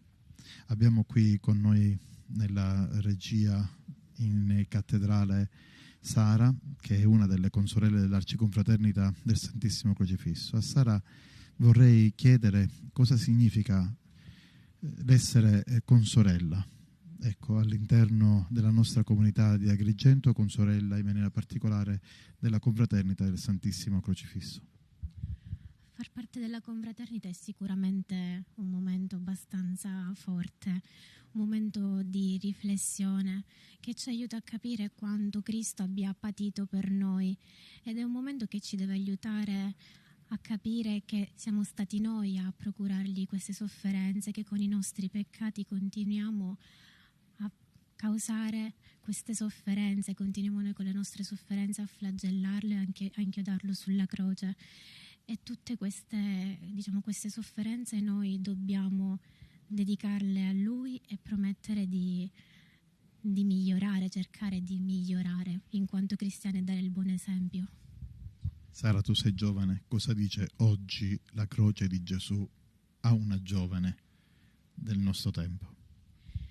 Ci dice che in questo tempo dove l'indifferenza regna sovrana, dove la guerra continua a non cessare, la fame del mondo, tutti questi bambini che muoiono in Siria, deve farci capire che il mondo, se deve cambiare, deve iniziare un cambiamento interiore da ciascuno di noi. Quindi noi dobbiamo essere, come dice Gandhi, dobbiamo essere il cambiamento che vogliamo vedere nel mondo. Quindi noi giovani siamo chiamati proprio a questo, a vivere la fede cristiana, non guardarla come qualcosa di antico, come qualcosa di ormai passato, ma come qualcosa di sempre attuale, un amore forte che sicuramente non rappresenta qualcosa appunto di vecchio, perché il Signore sempre, ogni giorno si sacrifica per noi e ogni giorno resuscita per noi, per la nostra salvezza. Stamattina sei stata in processione dalle 9 fino all'ingresso in cattedrale con la crocifissione di Gesù. Ad Agrigento c'è un momento molto particolare legato proprio alla crocifissione, che sono i 3 schiaffi, ecco, che ci diamo sulla guancia in corrispondenza dei 3 chiodi che vengono conficcati simbolicamente nella carne di Gesù sulla croce. Ecco, cosa dice questo segno, anche per chi ci ha seguito e magari non è di Agrigento e quindi ha bisogno di comprendere profondamente questo segno devozionale? È un segno che sicuramente comunque ci è stato dato dalla tradizione, che oggi comunque viene fatto proprio perché il riconoscimento di quel patire che abbiamo causato al Signore, sempre per via dei nostri peccati. Personalmente io in quel momento ho pensato a tutte le volte in cui non sono stata ad esempio, specialmente ad esempio a chi non crede, a chi non va in chiesa, a chi pensa che appunto ormai la chiesa sia qualcosa di passato, di qualcosa della quale si possa fare a meno. Quindi con quegli schiaffi ho pensato che bisogna appunto avere un cambiamento, ciascuno di noi deve dare un proprio segno, un proprio cambiamento. Il Signore si è sacrificato per noi abbiamo una grandissima responsabilità, specialmente in quanto confrati, di dare il buon esempio, perché se il mondo va a rotoli è perché ciascuno di noi si dimentica che il giorno del battesimo ci è stato dato un compito, ovvero quello di evangelizzare. Sara, tu hai 20 anni, 23. Da 8 anni la cattedrale è stata chiusa. Cosa significa per Agrigento la nostra Basilica Cattedrale e cosa dice oggi questa riapertura, che ha un segno di speranza certamente per la nostra città? Proprio quello che ha appena detto, un segno di grande speranza, perché è un punto di riferimento, è una chiesa madre, quindi è una mamma Quindi siamo stati finora dei figli un pochino spaesati, perché la mamma è la mamma accoglie, la mamma è dolce, abbraccia, e la chiesa, la nostra cattedrale, essendo molto, molto grande, consente poi di poter abbracciare tutti i suoi fedeli, tutti i suoi figli. Quindi la sua riapertura ha permesso a tutti i suoi figli di essere radunati, sicuramente, e soprattutto dare un segno di speranza, proprio perché magari soprattutto la nostra città sta attraversando un brutto momento, quindi speranza in tutti i sensi, dal punto di vista religioso ma anche dal punto di vista sociale. Guardando il Calvario qui in cattedrale, ma anche nei tanti calvari che nella nostra diocesi sono stati allestiti, non può non essere notata la presenza di Maria addolorata ai piedi della croce, una presenza femminile forte, lei madre, lei compagna, lei sposa, lei discepola, lei corredentrice, ci fa dire anche il Concilio. Ecco cosa dice anche a te, cosa dice alla comunità dei credenti la presenza di Maria ai piedi della croce? A me la presenza della Madonna addolorata fa sempre commuovere, perché ci fa pensare che appunto questa donna ha ricevuto questo figlio senza averlo chiesto, senza aspettarselo, e gli è stato strappato, lo ha visto soffrire con dolori atroci. Nonostante ciò però lei è stata donata a noi come madre, e nonostante ciò continua sempre ad amarci, a guidarci. Naturalmente siamo nel venerdì santo, la crocifissione, Maria ai piedi della croce. Se c'è il dolore della croce, la sofferenza, ma naturalmente sappiamo che questo è un momento di passaggio, perché al di là della croce c'è qualcosa di più grande che ci tocca, che è il destino finale del venerdì santo e della croce.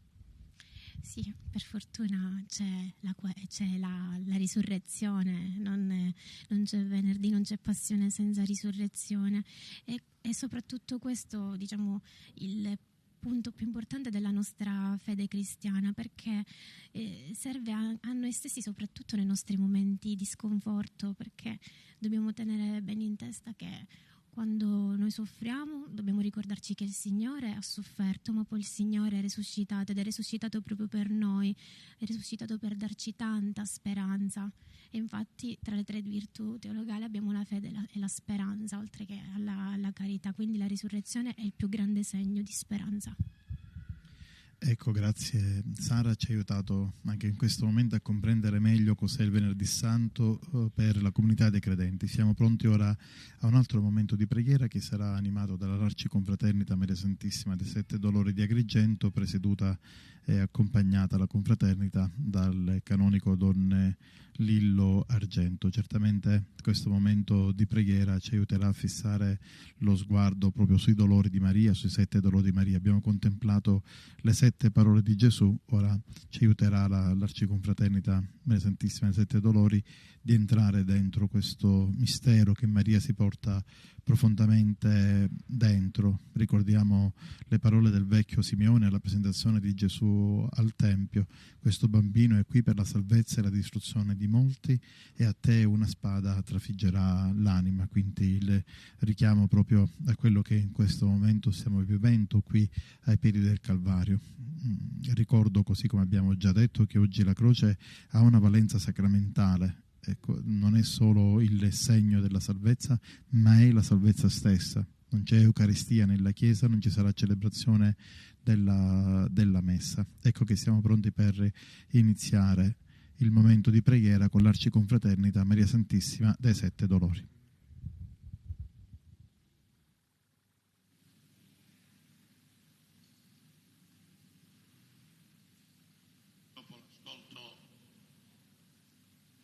Dopo l'ascolto delle 7 parole di Gesù in croce, adesso facciamo questo altro momento di preghiera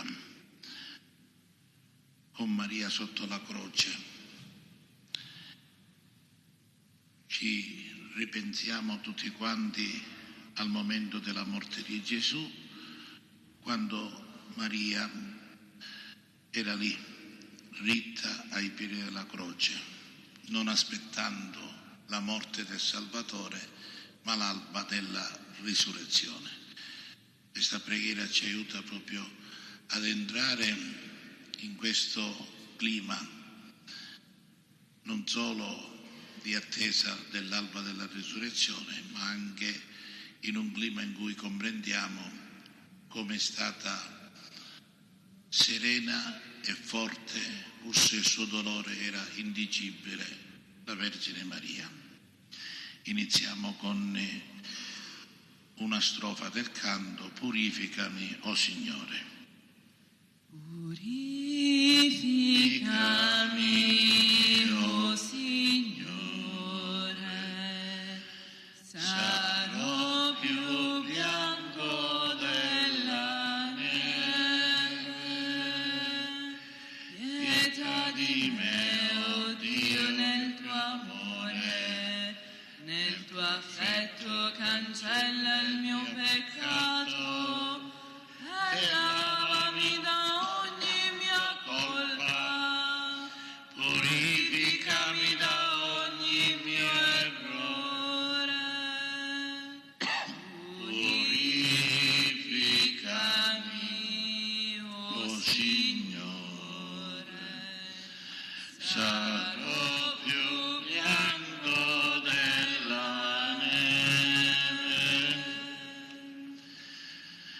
Avete ricevuto dei foglietti, potete seguire benissimo la preghiera, ecco, e rispondere alle invocazioni che ci sono. Signore, con Maria sotto la croce desideriamo contemplare il tuo volto, il tuo dono d'amore. Signore, pietà. Cristo, con la tua morte e risurrezione ci hai riempito il cuore di compassione e di speranza. Cristo, pietà. Signore, consolaci nei nostri dolori e rendici solidali verso quanti sono nella prova. Signore, pietà.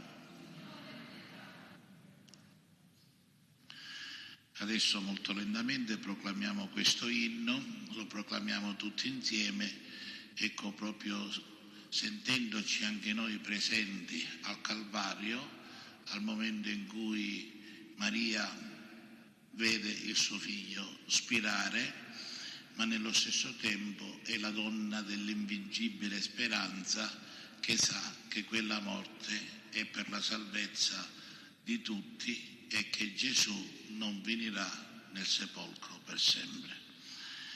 Tutti insieme. Quando sei stato crocifisso, Cristo, tutto il creato vide e tremò. Le fondamenta della terra rimasero sconvolte dal timore della tua potenza.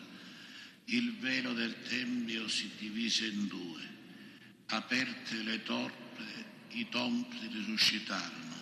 Il centurione vide il prodigio e tremò, ma la madre tua, stando presso la croce, piangeva e gemeva maternamente. Come potrei non piangere e straziarmi nel vederti nudo, fisso al legno da criminale? Signore, crocifisso e risorto, gloria a te. La Vergine Immacolata, vedendoti assato sulla croce, soffriva nelle sue viscere di madre. Il cuore ella sentiva amaramente trafitto e gemendo con dolore dal profondo dell'anima si consumava nel grande patire. Percuotendosi il petto esclamava: ahimè, figlio divino, ahimè, luce del mondo. Perché, o agnello di Dio, tramonti ai miei occhi? E le schiere degli angeli, colte da timore, dicevano: incomprendibile Signore e Dio, gloria a te. Vedendo te sul legno, Cristo, tu che sei il creatore di tutte le cose e Dio, colei che senza seme umano ti aveva generato, diceva desolata: figlio mio, dov'è finita la bellezza del tuo volto? Non reggo nel vederti crocifisso, Affrettati dunque, risorgi, perché anche io veda la tua risurrezione dai morti.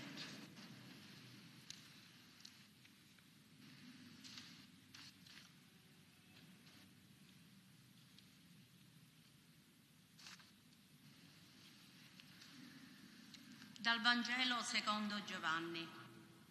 Stavano presso la croce di Gesù, sua madre, la sorella di sua madre, Maria, madre di Cleofa, e Maria di Magdala.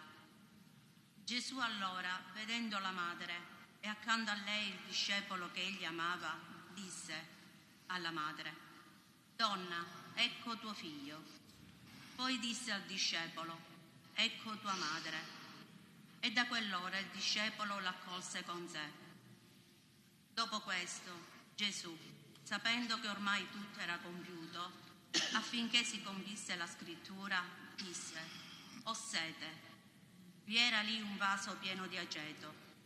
Posero perciò una spugna imbevuta di aceto, in cima a una canna, e gliel'accostarono alla bocca. Dopo aver preso l'aceto, Gesù disse: «È compiuto». E chinato il capo, consegnò lo spirito.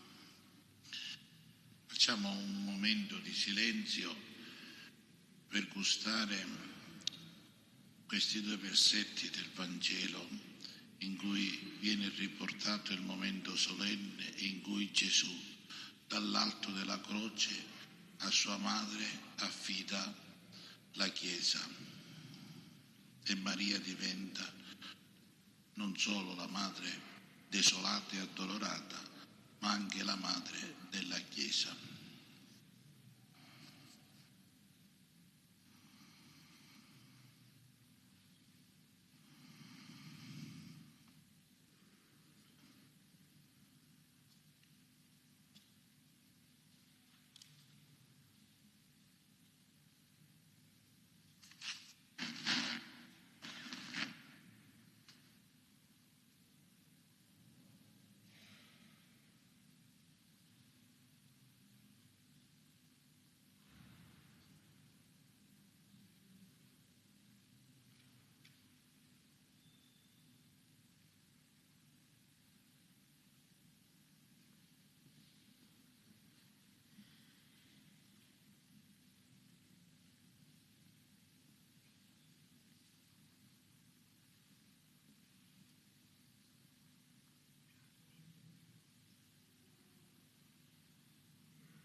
Ai piedi della croce Maria sta.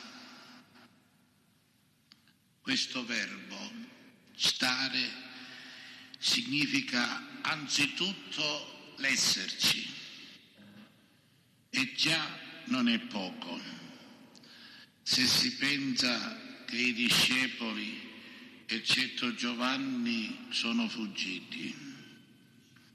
Dunque, sotto la croce, la madre Maria c'è, non è fuggita, c'è e sta.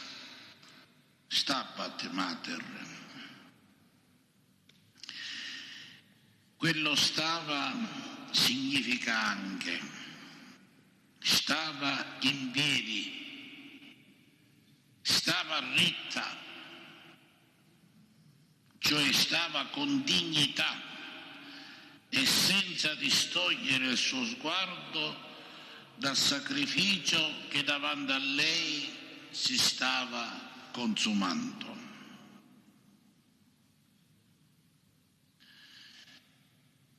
Ma potremmo chiederci, stava forse con una sicurezza che sfidava o ignorava ogni domanda, ogni angoscia, ogni dolore?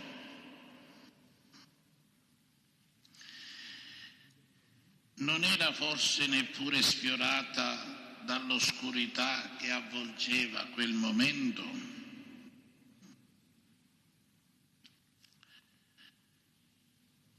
Molte raffigurazioni di Maria sotto la croce la mostrano sorretta dalle donne che l'accompagnavano.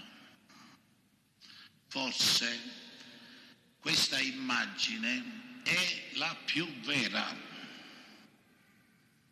Maria sta ritta, ma è donna, è madre, è creatura, e anche lei in quella vicenda così dura e così misteriosa ha bisogno della presenza affettuosa di chi condivide e rende meno lancinante il suo dolore. Ricordiamo cosa le è stato detto quando il bambino nato da lei aveva solo 40 giorni. Questo bambino sarà segno di contraddizione. Parole misteriose, probabilmente angoscianti. E ancora, anche a te una spada trafiggerà l'anima. Chissà quante volte quell'immagine dell'anima trafitta da una spada le sarà venuta in mente. Potremmo ripercorrere tanti momenti della vita di Gesù che probabilmente hanno dato luogo a trafittature dell'anima della madre. Dalla fuga in Egitto al momento in cui Gesù lascia la casa per la sua missione. Pensiamo poi a tutte le volte in cui i Vangeli ci dicono che i capi dei Giudei cercavano di prenderlo, cercavano di ucciderlo, di farlo morire.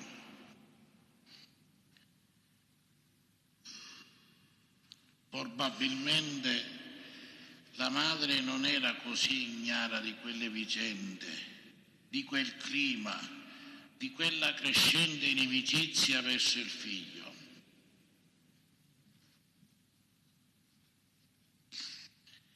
Pensiamo anche alle parole di Marco, che nel suo Vangelo segnala un momento particolare della vita di Gesù e di Maria. I suoi, cioè i suoi parenti, dicono: è fuori di sé, è impazzito. Marco aggiunge che gli scribi dicevano: è posseduto dal demonio. In effetti, allora, non si distingueva molto tra l'essere pazzi e l'essere indemoniati.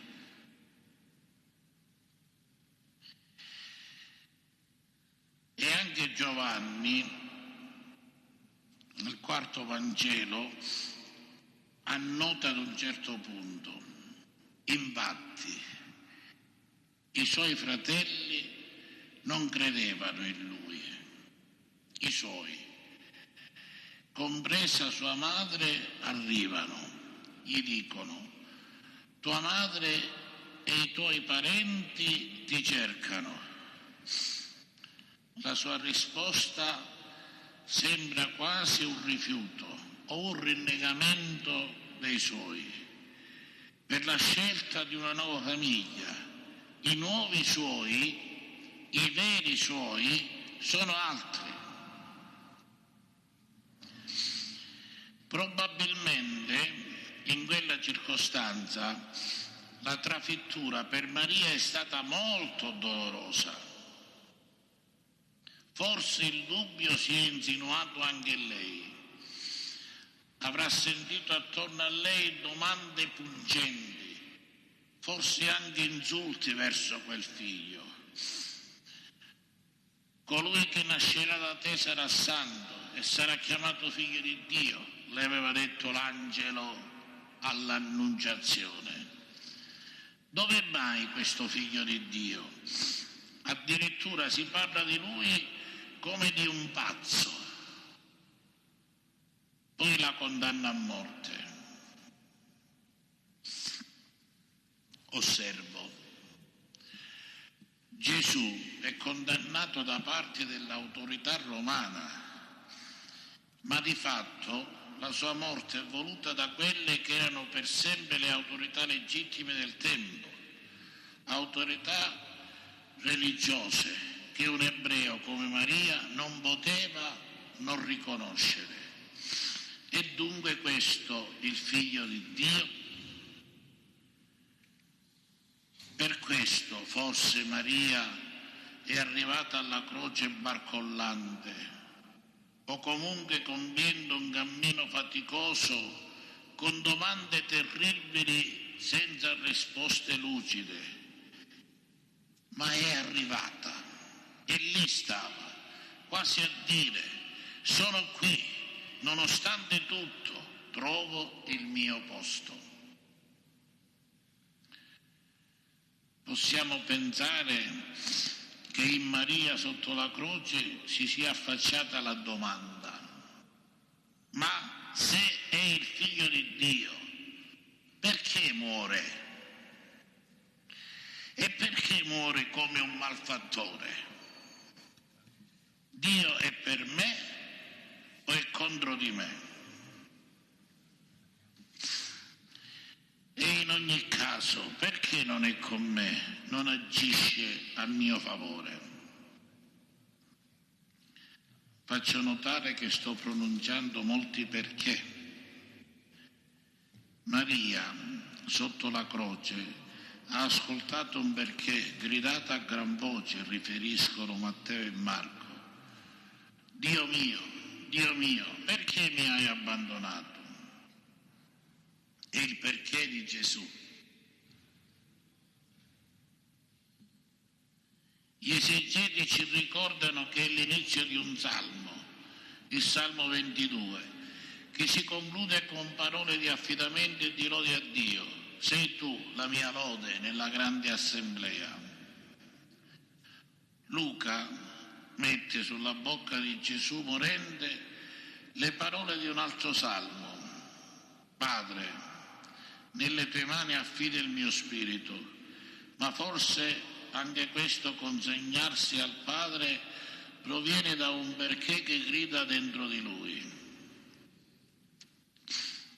Se al cuore della nostra fede c'è la croce, allora si deve dire che al cuore della nostra fede c'è qualcosa che fa scandalo e che essere credenti significa patire questo scandalo. Tutti e tre i sinottici Dicono che nell'ora della morte di Gesù si fece buio su tutta la terra. Anche Maria avrà sperimentato qualcosa di quella oscurità. Forse quello degli evangelisti è un buio simbolico, ma che dice una dimensione della fede, la quale è sempre un camminare nell'oscurità. La luce del Signore, la luce che è il Signore, la luce che è la fede, non sempre è una luce abbagliante, spesso è luce umile, discreta. Noi crediamo che Maria sotto la croce abbia percepito nella fede quell'evento terribilmente doloroso e scandaloso. E quando all'alba del primo giorno della settimana anche a lei qualcuno ha detto è risorto, amiamo pensare che Maria abbia pensato: questo è quello che io mi attendevo e che la mia speranza mi diceva, per questo io sotto la croce stavo.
Vergine che hai dato alla luce il Figlio di Dio, prega il Cristo Dio nostro perché ci salvi.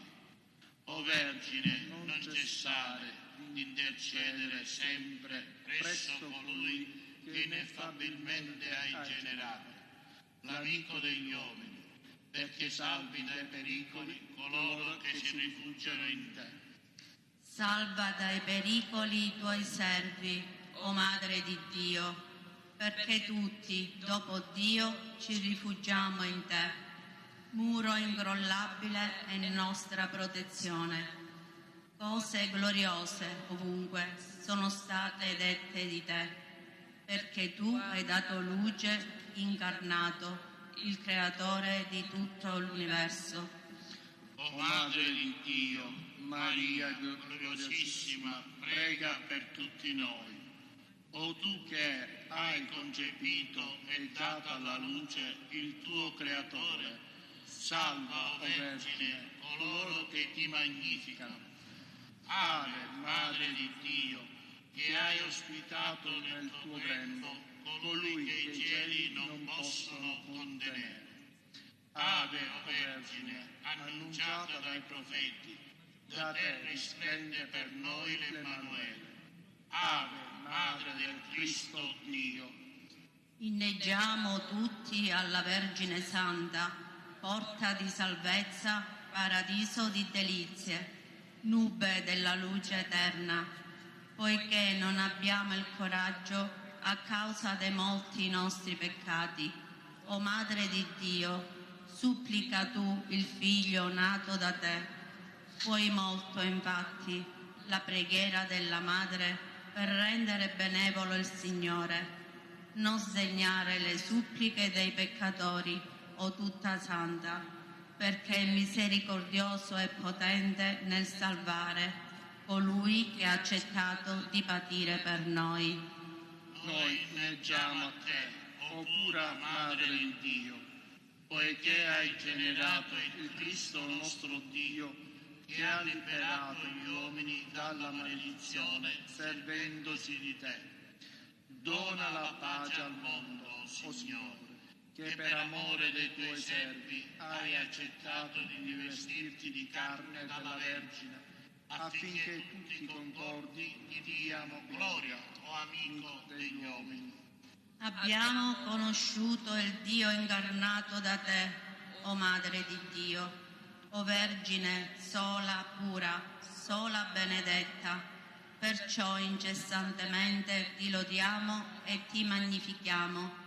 O Madre di Dio, che per la parola dell'angelo ineffabilmente hai dato alla luce il tuo Creatore, pregalo perché salvi le anime nostre. Ave a te, che alla parola dell'angelo hai accolto la gioia del mondo. Ave a te, che hai dato alla luce il tuo Creatore e Signore. Ave a te, che fossi degna di essere la madre del Cristo Dio. Oggi è appeso al legno colui che tutto ha creato. Il Re degli angeli è cinto di una corona di spine e avvolto di una porpora mendace colui che avvolge il cielo di nubi. Riceve uno schiaffo colui che nel Giordano ha liberato Adamo. Lo sposo della Chiesa è trafitto dai chiodi. Il figlio della Vergine è trafitto da una lancia. Adoriamo la tua passione, o Cristo. Mostraci anche la tua gloriosa resurrezione. Vedendoti appesa alla croce, o Cristo, la madre tua gridava: quale mistero strano io contemplo, o figlio mio. Come puoi morire con la tua carne conflitta al legno, tu che sei l'arcitore della vita? Ti presentiamo l'intercessione della madre tua, o Cristo, che senza seme umano ti ha generato dalla carne. O Signore, ricco di misericordia, donaci il perdono dei peccati mentre gridiamo. Ricordati anche di noi, o Salvatore, nel tuo regno.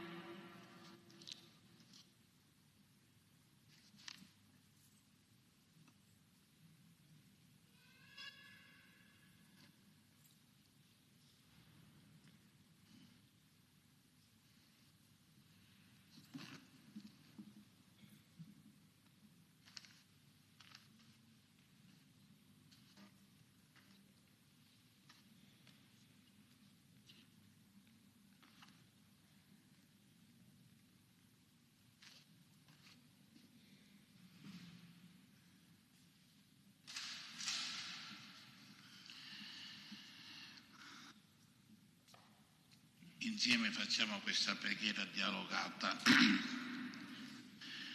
Signore, con Maria sotto la croce abbiamo contemplato il tuo dono d'amore.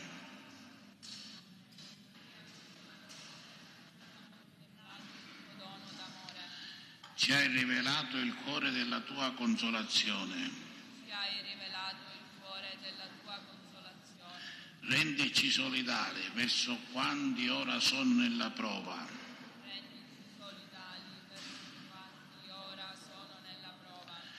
Preghiamo Maria, riflesso del volto crocifisso di Dio.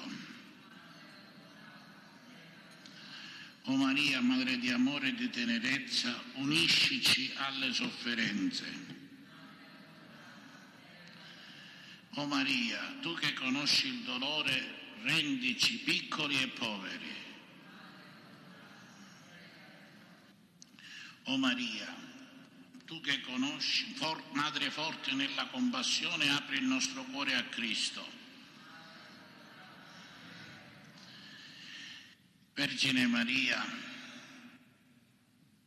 che sei rimasta intrepida sotto la croce e hai raccolto in grembo il corpo esanime di Gesù, aiutaci a capire che il nostro soffrire è partecipazione preziosa alla passione del tuo divin Figlio, che per amore nostro si è fatto obbediente fino alla morte e alla morte di croce. Guida i nostri passi a calcare le sue orme indelebili, che ci condurranno allo stupore e alla gioia della risurrezione. Per Cristo nostro Signore. Insieme, Ave Maria dell'Addolorata. Ave Maria, piena di dolori, Gesù crocifisso è con te. Tu sei degna di compassione tra tutte le donne, è degno di compassione il frutto del tuo seno, Gesù. Santa Maria, Madre di Gesù crocifisso, ottieni a noi crocifissori del Figlio tuo lacrime di pentimento, adesso e nell'ora della nostra morte. Amen. E concludiamo questo momento con la recita, la preghiera delle litanie dell'Addolorata. Ci possiamo mettere in piedi, chi può. Signore pietà, Cristo pietà, Signore pietà, Cristo ascoltaci, Cristo esaudiscici. O Dio Figlio Redentore del mondo, o Dio Spirito Santo, Santa Trinità unico Dio, Santa Maria, Santa Madre di Dio, Santa Vergine delle Vergini, Madre crocifissa nel cuore, Madre addolorata, Madre in lacrime, Madre priva di ogni conforto, Madre sola ed afflitta, Madre priva del Figlio, Madre trapassata dalla spada, Madre immersa nel dolore, Madre ricolma di pene, Madre spiritualmente in croce, Madre piena di mestizia, fonte di lacrime, cumulo di amarezze, specchio di pazienza, roccia di costanza, ancora di confidenza, rifugio degli oppressi, vittoriosa degli increduli, sollievo dei miseri, medicina dei malati, forza dei deboli, porto dei naufraghi, arcobaleno di pace, protezione dei morenti, terrore dei demoni, tesoro dei fedeli, occhio dei profeti, sostegno degli apostoli, corona dei martiri, luce dei veri cristiani, perla dei vergini, conforto delle vedove, gioia di tutti i santi. O Maria, Vergine e Madre presso la croce, dove si consuma l'amore e sgorga la vita, insegnaci a sostare con te presso le innumerevoli croci dove il tuo Figlio è ancora crocifisso, Insegnaci a vivere e testimoniare l'amore per le vie del mondo tra la povera gente.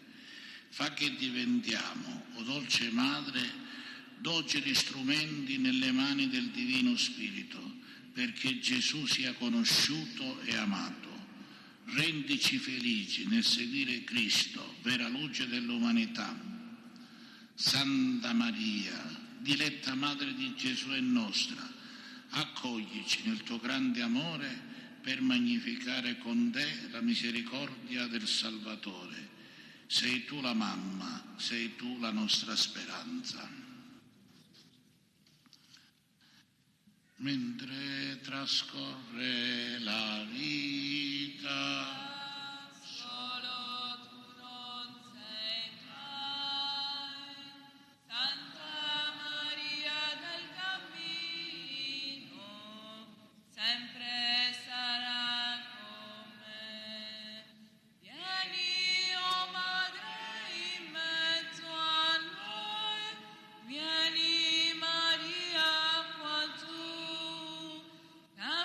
cammineremo insieme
nell'attesa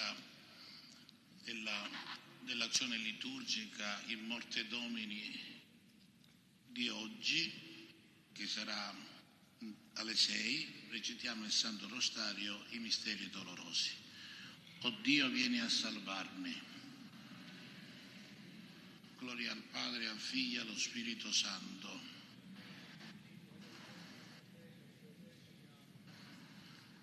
O Gesù mio, perdona le nostre colpe, preservaci dal fuoco dell'inferno, porta in cielo tutte le anime, specialmente le più bisognose della tua misericordia. Maria, Regina della Pace, prega per noi. Vergine addolorata, prega per noi. Nel primo mistero doloroso contempliamo la preghiera e la sofferenza di Gesù nell'orto del Getsemani. Padre nostro che sei nei cieli, sia santificato il tuo nome, venga il tuo regno, sia fatta la tua volontà come in cielo e così in terra.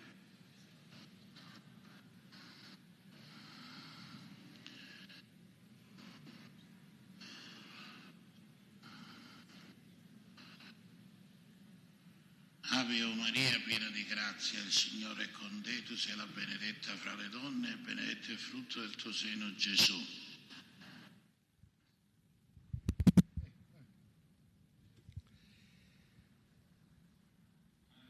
Cari amici telespettatori di Televideo Agrigento, buon pomeriggio.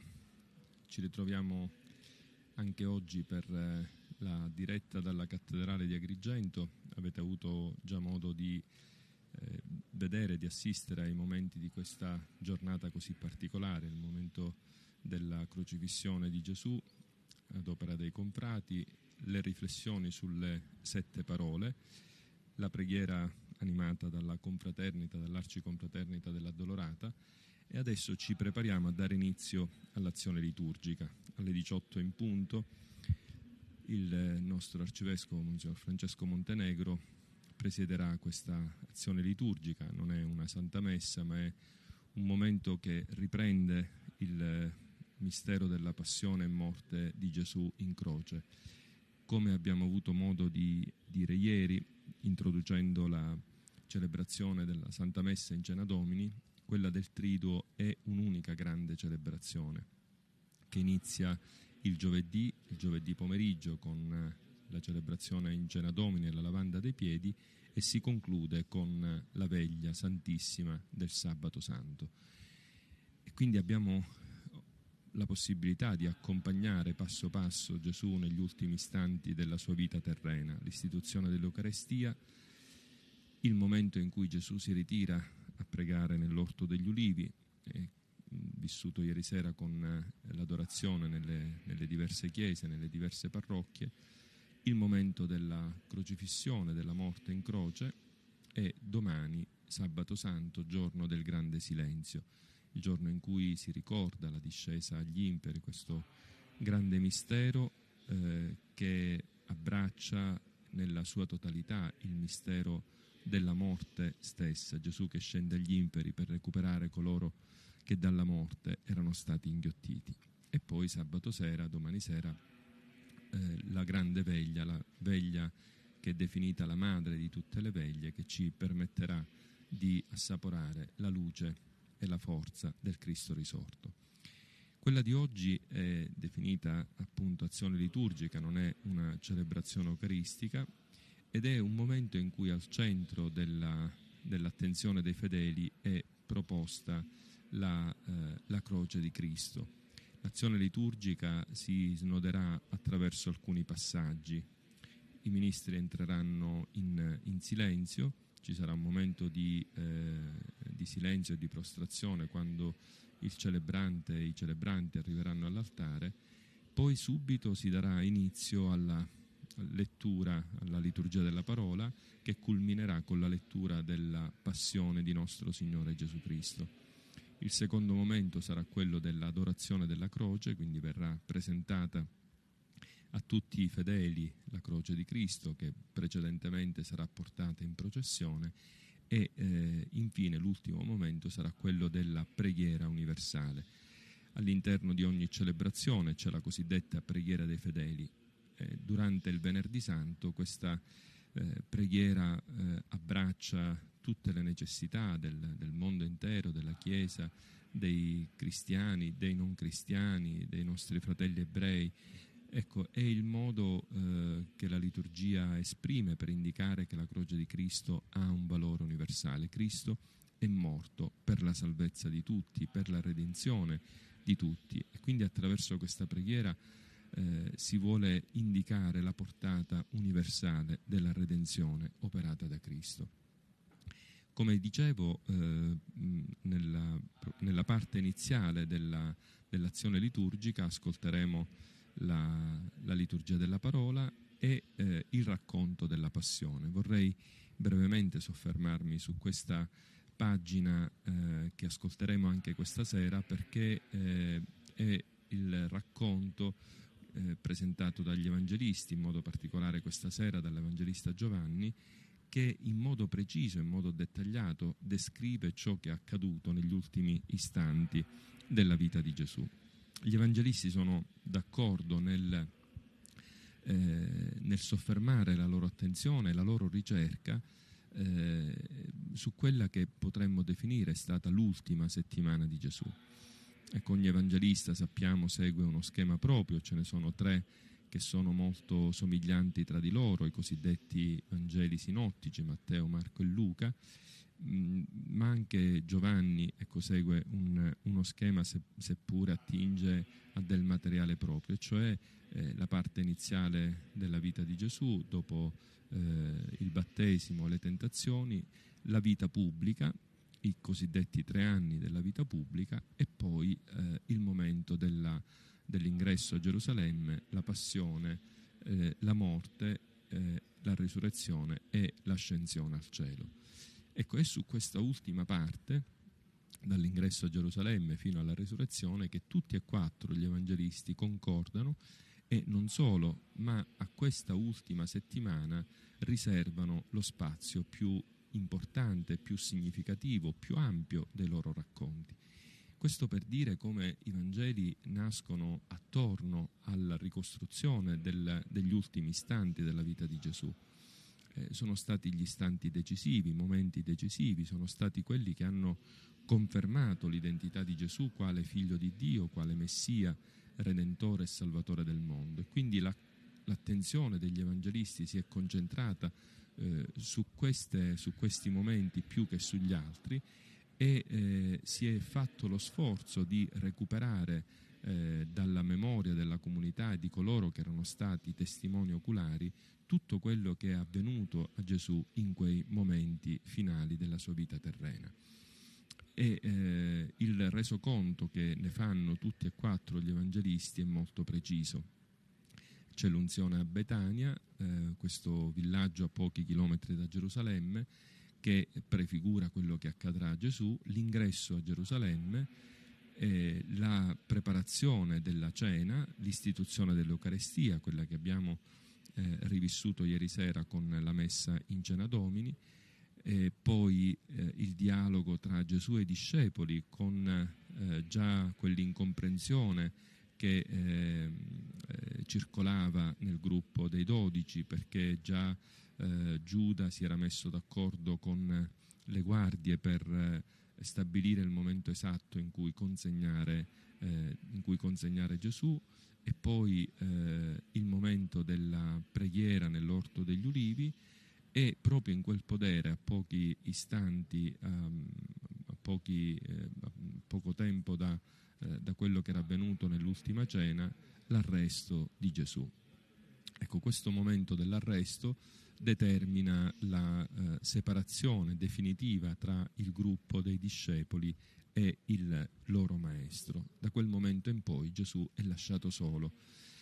È lasciato solo e affronta tutto quello che avverrà dopo l'arresto, perché contrariamente alle norme del tempo che prevedevano che i processi si facessero in pieno giorno, ecco, Gesù viene processato invece durante la notte. C'è un processo che è fondato su delle false accuse, Gesù viene condotto prima davanti alle autorità religiose del tempo, poi viene condotto davanti a Pilato, il quale è il procuratore romano in quel periodo, perché la Palestina era sotto l'impero di Roma e il procuratore era colui che garantiva la cosiddetta Pax Augustea, la pace voluta dall'imperatore in ogni territorio. Poi Pilato lo conduce da Erode di nuovo lo porta davanti a Pilato, il quale ascolteremo questa sera nel racconto del Vangelo, più volte entra ed esce dal pretorio quasi a manifestare una certa inquietudine, perché riconosce più volte che Gesù è innocente, non trova in lui nessuna colpa, lo dice apertamente, lo dice davanti alla gente, ma ha paura perché si accorge che con il passare dei minuti la folla chiede con sempre maggiore insistenza la morte, la condanna di Gesù e la liberazione di Barabba.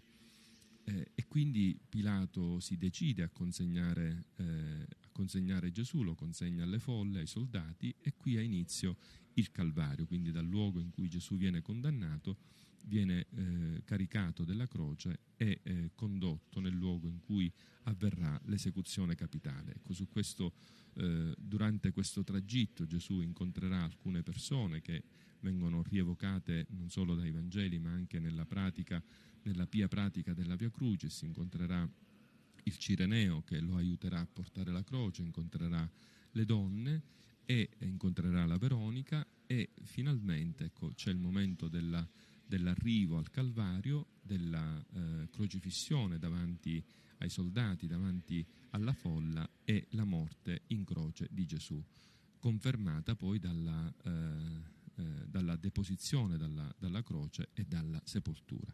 Questo è il racconto. Certamente tutti e quattro gli evangelisti concordano nell'offrirci delle indicazioni molto precise su come si è arrivati alla morte di Gesù, ma quello che più ci interessa come cristiani anche in questo giorno del Venerdì Santo è il messaggio teologico di questo racconto, perché quello della passione non è soltanto non è la presentazione dei fatti così come sono avvenuti, ma è la comprensione di quello che Dio attraverso quei fatti ha voluto manifestare.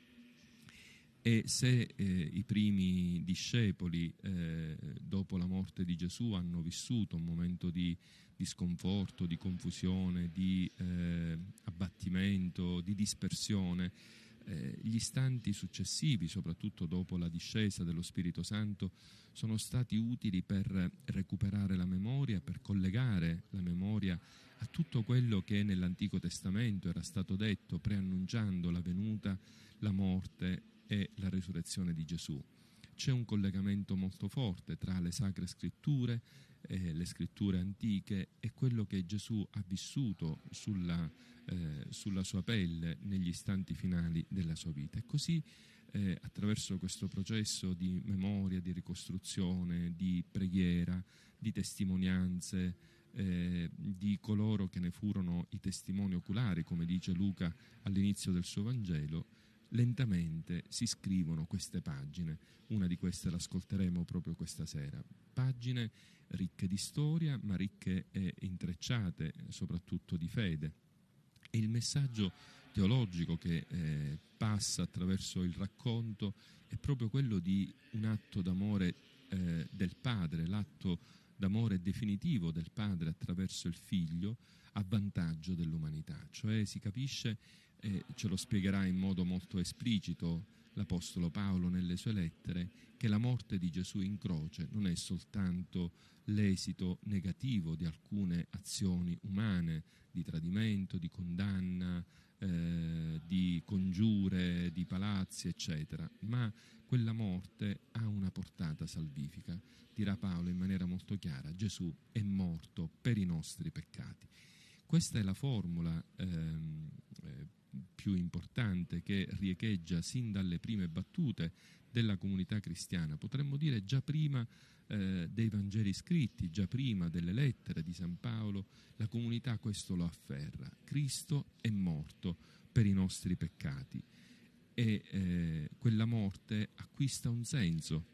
quella morte viene definita a partire da un progetto più ampio, che è quello che Dio non vuole che l'umanità rimanga in balia della schiavitù del peccato, ma desidera liberare dal peccato coloro che del peccato erano rimasti schiavi. Ecco, durante la vita pubblica Gesù aveva preannunciato questa sua fine e aveva indicato anche il significato profondo di questa redenzione, di questa purificazione che lui stesso avrebbe compiuto pagando il prezzo altissimo della morte. C'è nella croce il desiderio di portare a compimento la logica dell'incarnazione.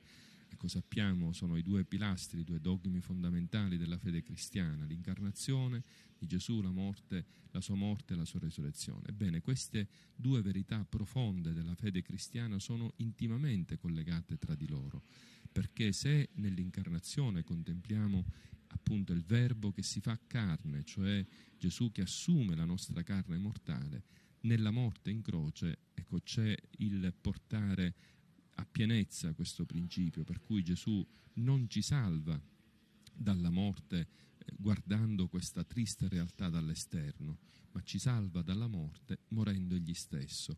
Non ci salva dalla infamia del peccato giudicandolo dall'esterno, ma ci salva dall'infamia del peccato, come dirà Paolo nella lettera ai Galati, diventando egli stesso peccato, non perché Gesù ha commesso del peccato, ma assume su di sé, porta su di sé il peso del peccato, la vergogna del peccato, il fallimento del peccato.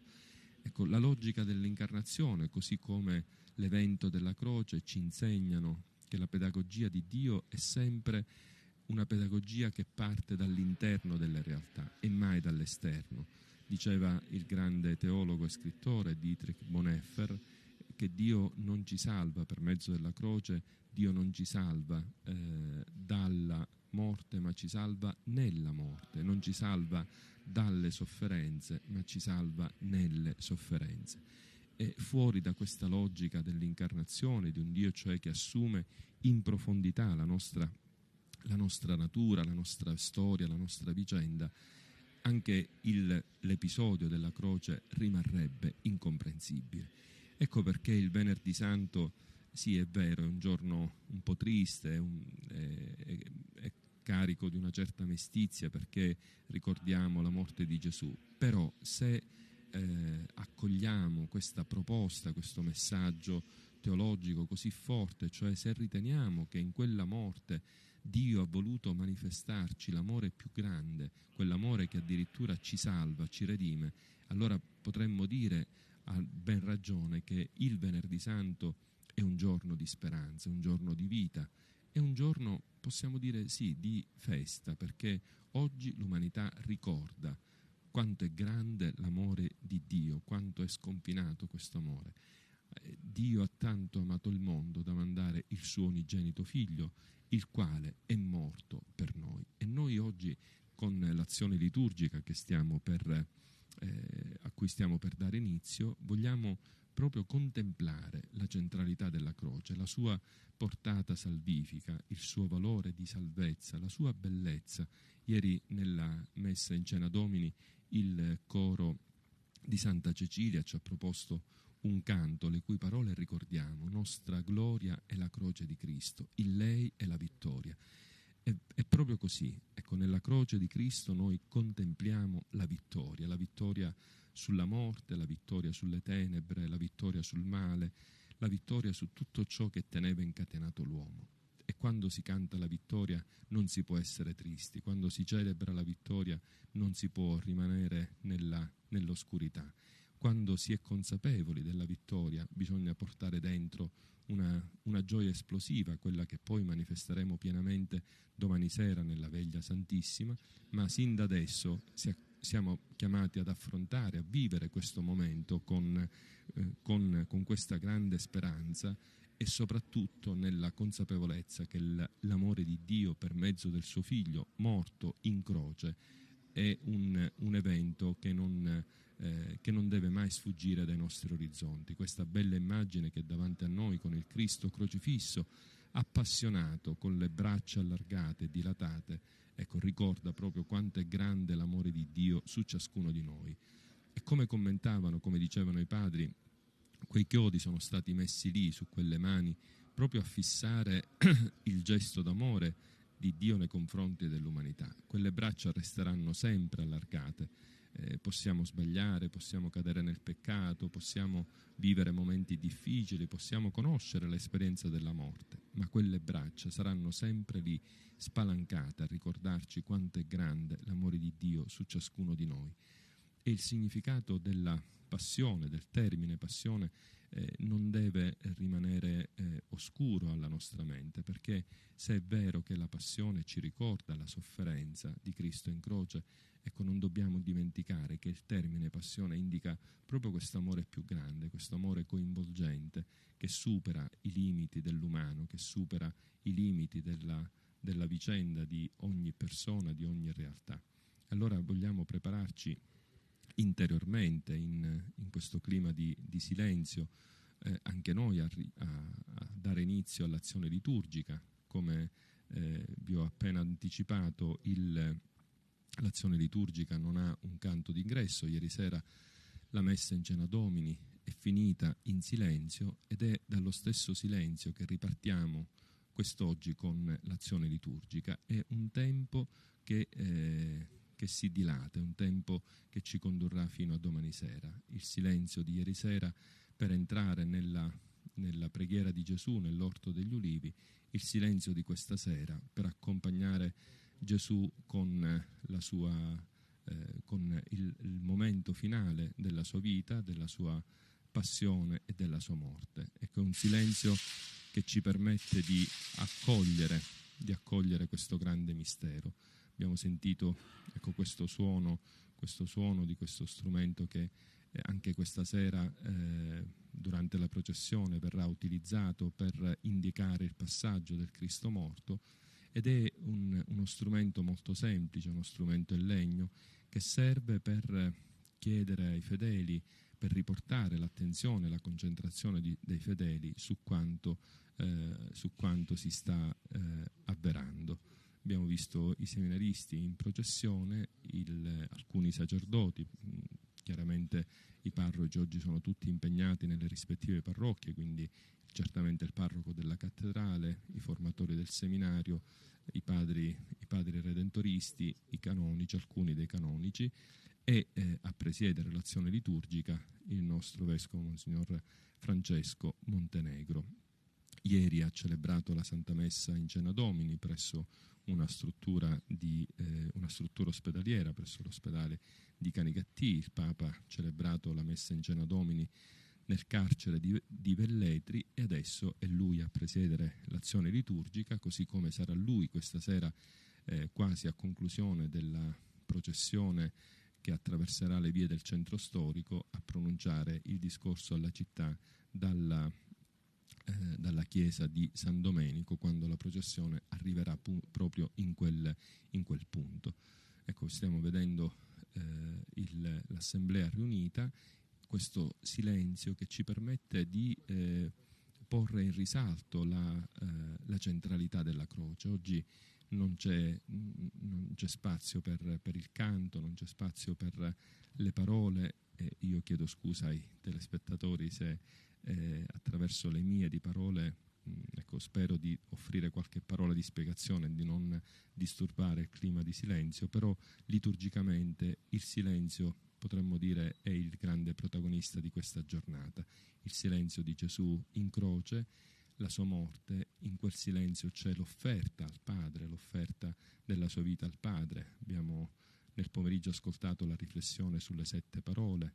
Padre, nelle tue mani consegno la mia vita. Padre, perdona loro perché non sanno quello che fanno. Tutto è compiuto.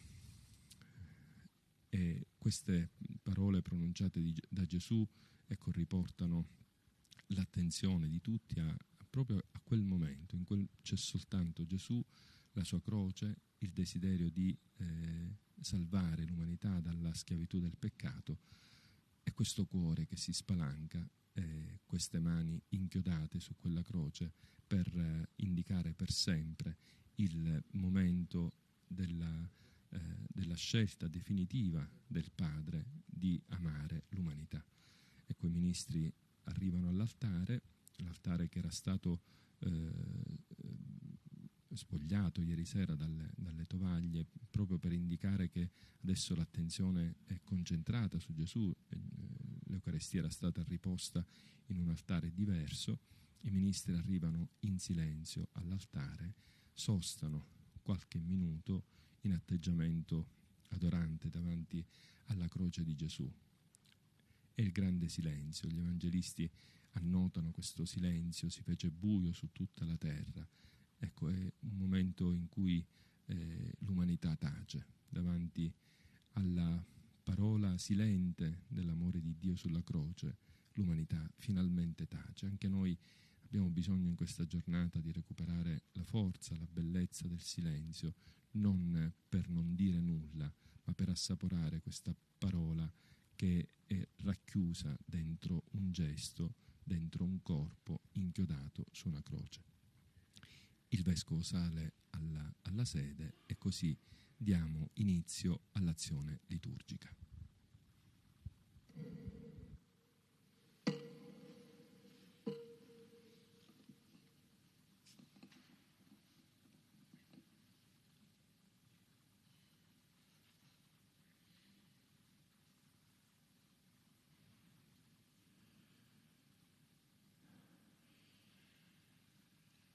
Ricordati, Signore, della tua misericordia. Santifica e proteggi sempre questa tua famiglia per la quale Cristo, tuo Figlio, inaugurò nel suo sangue il mistero pasquale. Egli vive e regna nei secoli dei secoli.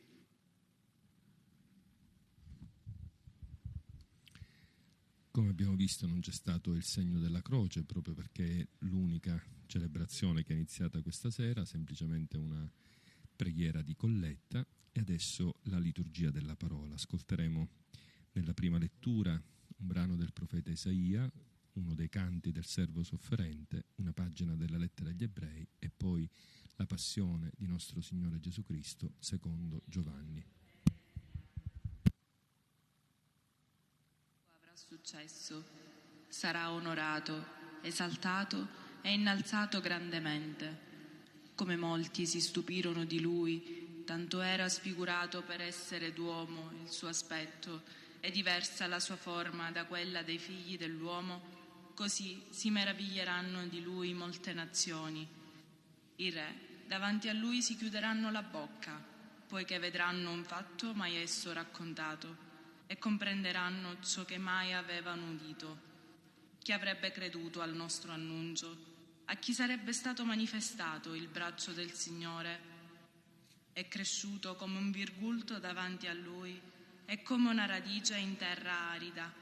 Non ha apparenza né bellezza per attirare i nostri sguardi, né splendore per poterci piacere. Disprezzato e reietto dagli uomini, uomo dei dolori, che ben conosce il patire, come uno davanti al quale ci si copre la faccia. Era disprezzato e non ne avevamo alcuna stima. Eppure egli si è caricato delle nostre sofferenze, si è addossato i nostri dolori e noi lo giudicavamo castigato, percosso da Dio e umiliato. Egli è stato trafitto per le nostre colpe, schiacciato per le nostre iniquità. Il castigo che ci dà salvezza si è abbattuto su di lui. Per le sue piaghe noi siamo stati guariti. Noi tutti eravamo sperduti come un gregge. Ognuno di noi seguiva la sua strada. Il Signore fece ricadere su di lui l'iniquità di tutti noi. Maltrattato, si lasciò umiliare e non aprì la sua bocca. Era come agnello condotto al macello, come pecora muta di fronte ai suoi dosatori, e non aprì la sua bocca. Con oppressione e ingiusta sentenza fu tolto di mezzo. Chi si affligge per la sua posterità? Sì, fu eliminato dalla terra dei viventi, per colpa del mio popolo fu percosso a morte. Gli si diede sepoltura con gli empi con il ricco fu il suo tumulo, sebbene non ne avesse commesso violenza, né vi fosse inganno nella sua bocca. Ma al Signore è piaciuto prostrarlo con dolori. Quando offrirà se stesso in sacrificio di riparazione, vedrà una discendenza, vivrà a lungo, si compirà per mezzo suo la volontà del Signore. Dopo il suo intimo tormento vedrà la luce e si sazierà della sua conoscenza. Il giusto, mio servo, giustificherà molti, egli si addosserà le loro iniquità. Perciò io gli darò in premio le moltitudini, dei potenti egli farà bottino, perché ha spogliato se stesso fino alla morte ed è stato annoverato fra gli empi, mentre egli portava il peccato di molti e intercedeva per i colpevoli. Parola di Dio. Abbiamo avuto modo di ascoltare dalle parole del profeta Isaia quasi una prefigurazione del Cristo crocifisso. Si parla del servo sofferente, di questa figura misteriosa che attraversa gli scritti del profeta Isaia, ma vi sono già i tratti di Gesù crocifisso. Rispondiamo alla prima lettura con il Salmo 30-31. Padre, nelle tue mani consegno il mio spirito, e sarà proprio questa una delle ultime espressioni di Gesù in croce. Per la tua giustizia, alle tue mani affido il mio spirito. Tu mi hai riscattato, Signore, Dio fedele. Padre, nelle tue mani consegno il mio spirito. Sono il rifiuto dei miei nemici e persino dei miei vicini, il terrore dei miei conoscenti. Chi mi vede per strada mi sfugge. Sono come un morto lontano dal cuore, sono come un coccio da gettare. Padre, nelle tue mani consegno il mio spirito. Ma io confido in te, Signore, dico tu sei mio Dio. I miei giorni sono nelle tue mani, liberami dalla mano dei tuoi nemici e dai miei persecutori. Padre, nelle tue mani consegno il mio spirito. Sul tuo servo fa splendere il tuo volto, salvami per la tua misericordia. Siate forti, rendete saldo il vostro cuore, voi tutti che sperate nel Signore. Quelle del Salmo 30 sono parole di sofferenza e di speranza. L'orante ha la certezza di vivere un momento difficile, ma è consapevole di poter confidare sull'aiuto di Dio. Fratelli, poiché abbiamo un sommo sacerdote grande che è passato attraverso i cieli, Gesù, il Figlio di Dio, manteniamo ferma la professione della fede. Infatti, non abbiamo un sommo sacerdote che non sappia prendere parte alle nostre debolezze. Egli stesso è stato messo alla prova in ogni cosa, come noi, escluso il peccato. Accostiamoci dunque con piena fiducia al trono della grazia per ricevere misericordia e trovare grazia, così da essere aiutati al momento opportuno. Cristo, infatti, nei giorni della sua vita terrena, offrì preghiere e suppliche, con forti grida e lacrime a Dio, che poteva salvarlo da morte, e per il suo pieno abbandono a Lui venne esaurito.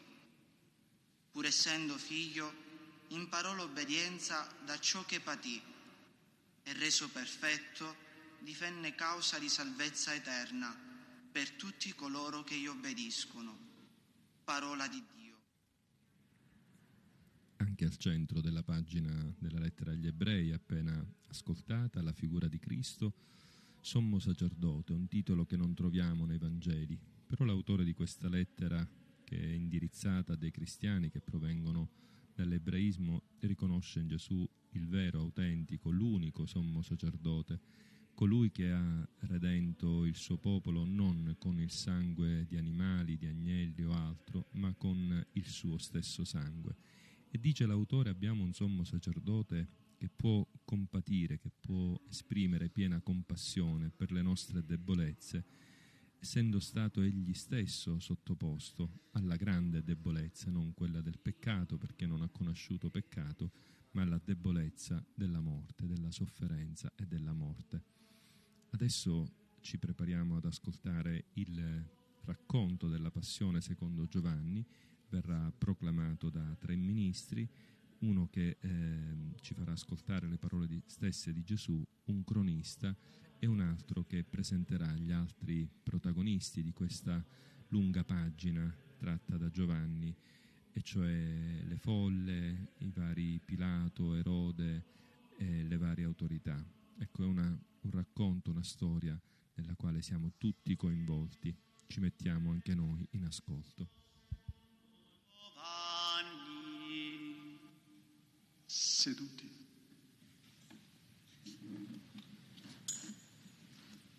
In quel tempo Gesù uscì con i suoi discepoli al di là del torrente Cedron, dove c'era un giardino, nel quale entrò con i suoi discepoli.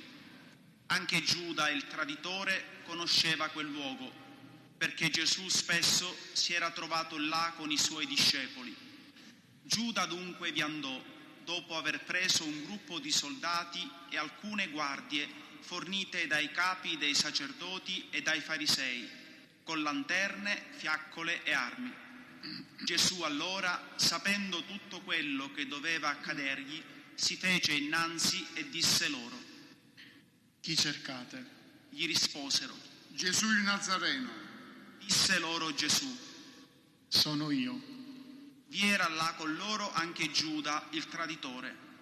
Appena disse loro: Sono io, indietreggiarono e caddero a terra. Domandò loro di nuovo: Chi cercate? Risposero: Gesù il Nazareno. Gesù replicò: Vi ho detto, sono io. Se dunque cercate me, lasciate che questi se ne vadano. Perché si compisse la parola che egli aveva detto: non ho perduto nessuno di quelli che mi hai dato.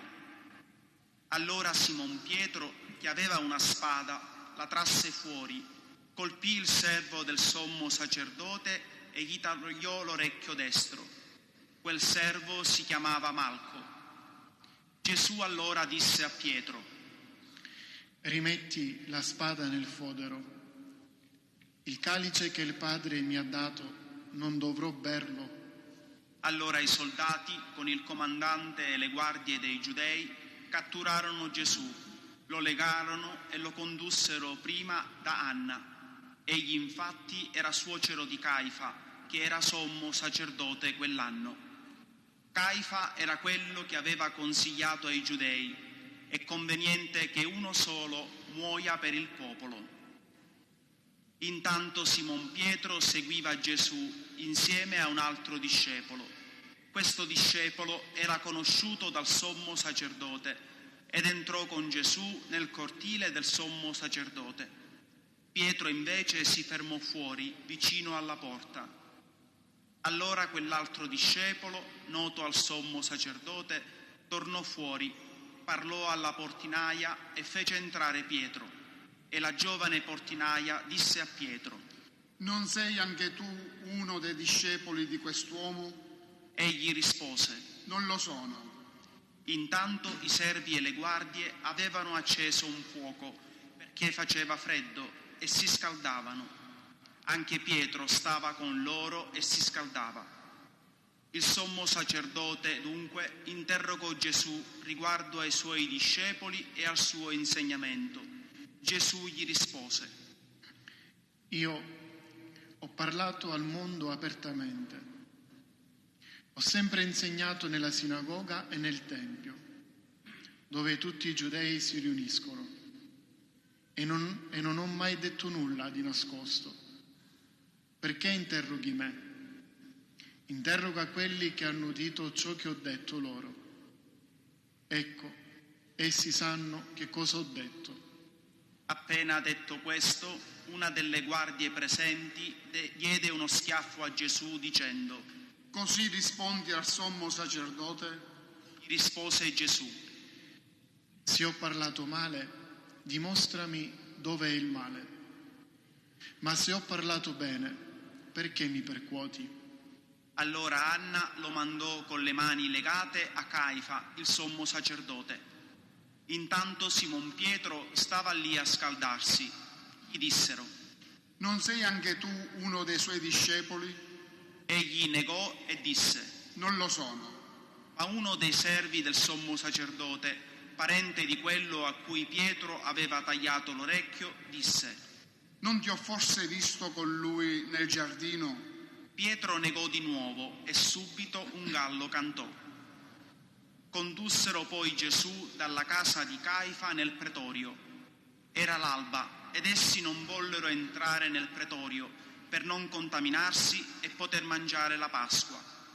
Pilato dunque uscì verso di loro e domandò: Che accusa portate contro quest'uomo? Gli risposero: Se costui non fosse un malfattore, non te l'avremmo consegnato. Allora Pilato disse loro: Prendetelo voi e giudicatelo secondo la vostra legge. Gli risposero i giudei: A noi non è consentito mettere a morte nessuno. Così si compivano le parole che Gesù aveva detto, indicando di quale morte doveva morire. Pilato allora rientrò nel pretorio, fece chiamare Gesù e gli disse: Sei tu il re dei Giudei? Gesù rispose: Dici questo da te, oppure altri ti hanno parlato di me? Pilato rispose: Sono forse io giudeo? La tua gente e i capi dei sacerdoti ti hanno consegnato a me. Che cosa hai fatto? Rispose Gesù: Il mio regno non è di questo mondo. Se il mio regno fosse di questo mondo, i miei servitori avrebbero combattuto per me, perché non fossi consegnato ai giudei. Ma il mio regno non è di qua giù. Allora Pilato gli disse: Dunque tu sei re? Rispose Gesù: Tu lo dici, io sono re. Per questo io sono nato e per questo sono venuto nel mondo, per dare testimonianza alla verità. Chiunque è dalla verità ascolta la mia voce. Gli dice Pilato: Che cos'è la verità? E detto questo uscì di nuovo verso i giudei e disse loro: Io non trovo in lui colpa alcuna. Vi è tra voi l'usanza che in occasione della Pasqua io rimetta uno in libertà per voi. Volete dunque che io rimetta in libertà per voi il re dei Giudei? Allora essi gridarono di nuovo: Non costui, ma Barabba. Barabba era un brigante. Allora Pilato fece prendere Gesù e lo fece flagellare, e i soldati, intrecciata una corona di spine, gliela posero sul capo e gli misero addosso un mantello di porpora. Poi gli si avvicinavano e dicevano: Salve, re dei Giudei! E gli davano schiaffi. Pilato uscì fuori di nuovo e disse loro: Ecco, io ve lo conduco fuori, perché sappiate che non trovo in lui colpa alcuna. Allora Gesù uscì portando la corona di spine e il mantello di porpora, e Pilato disse loro: Ecco l'uomo. Come lo videro, i capi dei sacerdoti e le guardie gridarono: Crocifiggilo, crocifiggilo. Disse loro Pilato: Prendetelo voi e crocifiggetelo. Io in lui non trovo colpa. Gli risposero i giudei: Noi abbiamo una legge e secondo la legge deve morire, perché si è fatto figlio di Dio. All'udire queste parole, Pilato ebbe ancor più paura Entrò di nuovo nel pretorio e disse a Gesù: di dove sei tu? Ma Gesù non gli diede risposta. Gli disse allora Pilato: non mi parli? Non sai che ho il potere di metterti in libertà e il potere di metterti in croce? Gli rispose Gesù: tu non avresti alcun potere su di me, se ciò non ti fosse stato dato dall'alto. Per questo chi mi ha consegnato a te ha un peccato più grande. Da quel momento Pilato cercava di metterlo in libertà, ma i giudei gridarono: se liberi costui, non sei amico di Cesare. Chiunque si fa re si mette contro Cesare. Udite queste parole, Pilato fece condurre fuori Gesù e sedette in tribunale, nel luogo chiamato Litostroto, in ebraico Gabbatà. Era la parasceve della Pasqua, verso mezzogiorno. Pilato disse ai giudei: ecco il vostro re. Ma quelli gridarono: via, via, crocifiggilo. Disse loro Pilato: metterò in croce il vostro re? Risposero i capi dei sacerdoti: non abbiamo altro re che Cesare. Allora lo consegnò loro perché fosse crocifisso. Essi presero Gesù ed egli, portando la croce, si avviò verso il luogo detto del cranio, in ebraico Golgota, dove lo crocifissero, e con lui altri due, uno da una parte e uno dall'altra, e Gesù in mezzo. Pilato compose anche l'iscrizione e la fece porre sulla croce. Vi era scritto: Gesù il Nazareno, il re dei Giudei. Molti giudei lessero questa iscrizione perché il luogo dove Gesù fu crocifisso era vicino alla città. Era scritta in ebraico, in latino e in greco. I capi dei sacerdoti dei giudei dissero allora a Pilato: non scrivere il re dei giudei, ma costui ha detto: io sono il re dei giudei. Rispose Pilato: quel che ho scritto, ho scritto. I soldati poi, quando ebbero crocifisso Gesù, presero le sue vesti, ne fecero 4 parti, una per ciascun soldato, e la tunica. Ma quella tunica era senza cuciture, tessuta tutta di un pezzo da cima a fondo. Perciò dissero tra loro: non stracciamola, ma tiriamo a sorte a chi tocca. Così si compiva la scrittura che dice: si sono divisi tra loro le mie vesti e sulla mia tunica hanno gettato la sorte. E i soldati fecero così. Stavano presso la croce di Gesù sua madre, la sorella di sua madre, Maria madre di Cleopa e Maria di Magdala. Gesù allora, vedendo la madre e accanto a lei il discepolo che egli amava, disse alla madre: donna, ecco tuo figlio. Poi disse al discepolo: donna, ecco tua madre. E da quell'ora il discepolo l'accolse con sé. Dopo questo, Gesù, sapendo che ormai tutto era compiuto, affinché si compisse la scrittura, disse: ho sete. Vi era lì un vaso pieno di aceto. Posero perciò una spugna imbevuta di aceto in cima a una canna e gliela accostarono alla bocca. Dopo aver preso l'aceto, Gesù disse: è compiuto. E chinato il capo, consegnò lo spirito.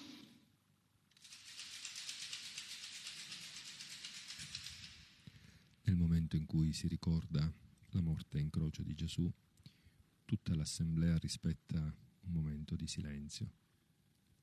È un silenzio carico di adorazione, è un silenzio che ci permette di rivivere la grande sofferenza di quel momento, ma anche un silenzio che ci apre ad accogliere il dono della vita eterna, del cielo spalancato attraverso la morte di Gesù.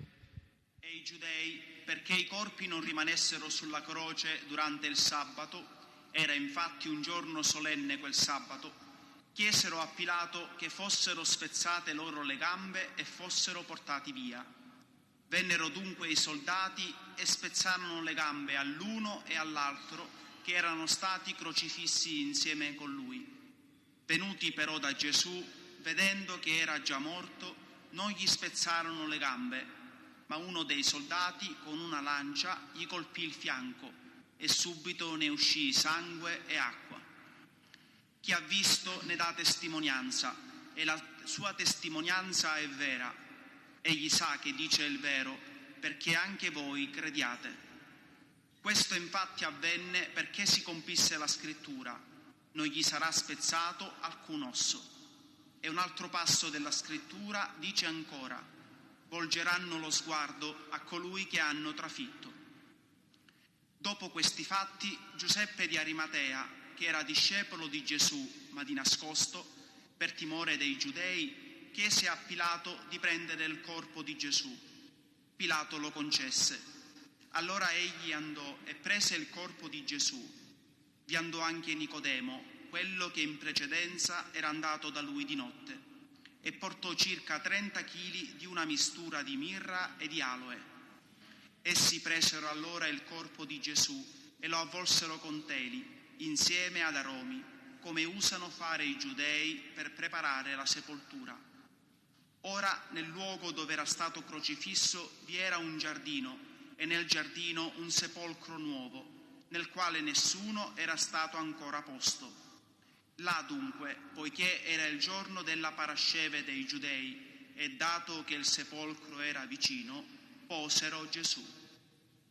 Parola del Signore. Il racconto della passione si chiude con la sepoltura di Gesù all'interno di un giardino. Adamo era stato cacciato via dal giardino a motivo del peccato. Adesso il nuovo Adamo, Cristo, introduce tutta l'umanità redenta nel giardino della vita nuova, nel giardino della risurrezione. Ascoltiamo adesso la riflessione che il Vescovo proporrà a tutti noi. È giorno di preghiera, di lutto, di silenzio, di riflessione e anche di grandi interrogativi. Le domande sono sempre quelle: ma come hanno potuto uccidere Gesù? Lui non era innocente? Anche Pilato l'aveva dichiarato tale. Gesù non meritava questa morte. Però c'è una risposta a queste domande, e la risposta la troviamo nelle parole di Gesù della Bibbia: ci ha amato e ha dato se stesso per noi.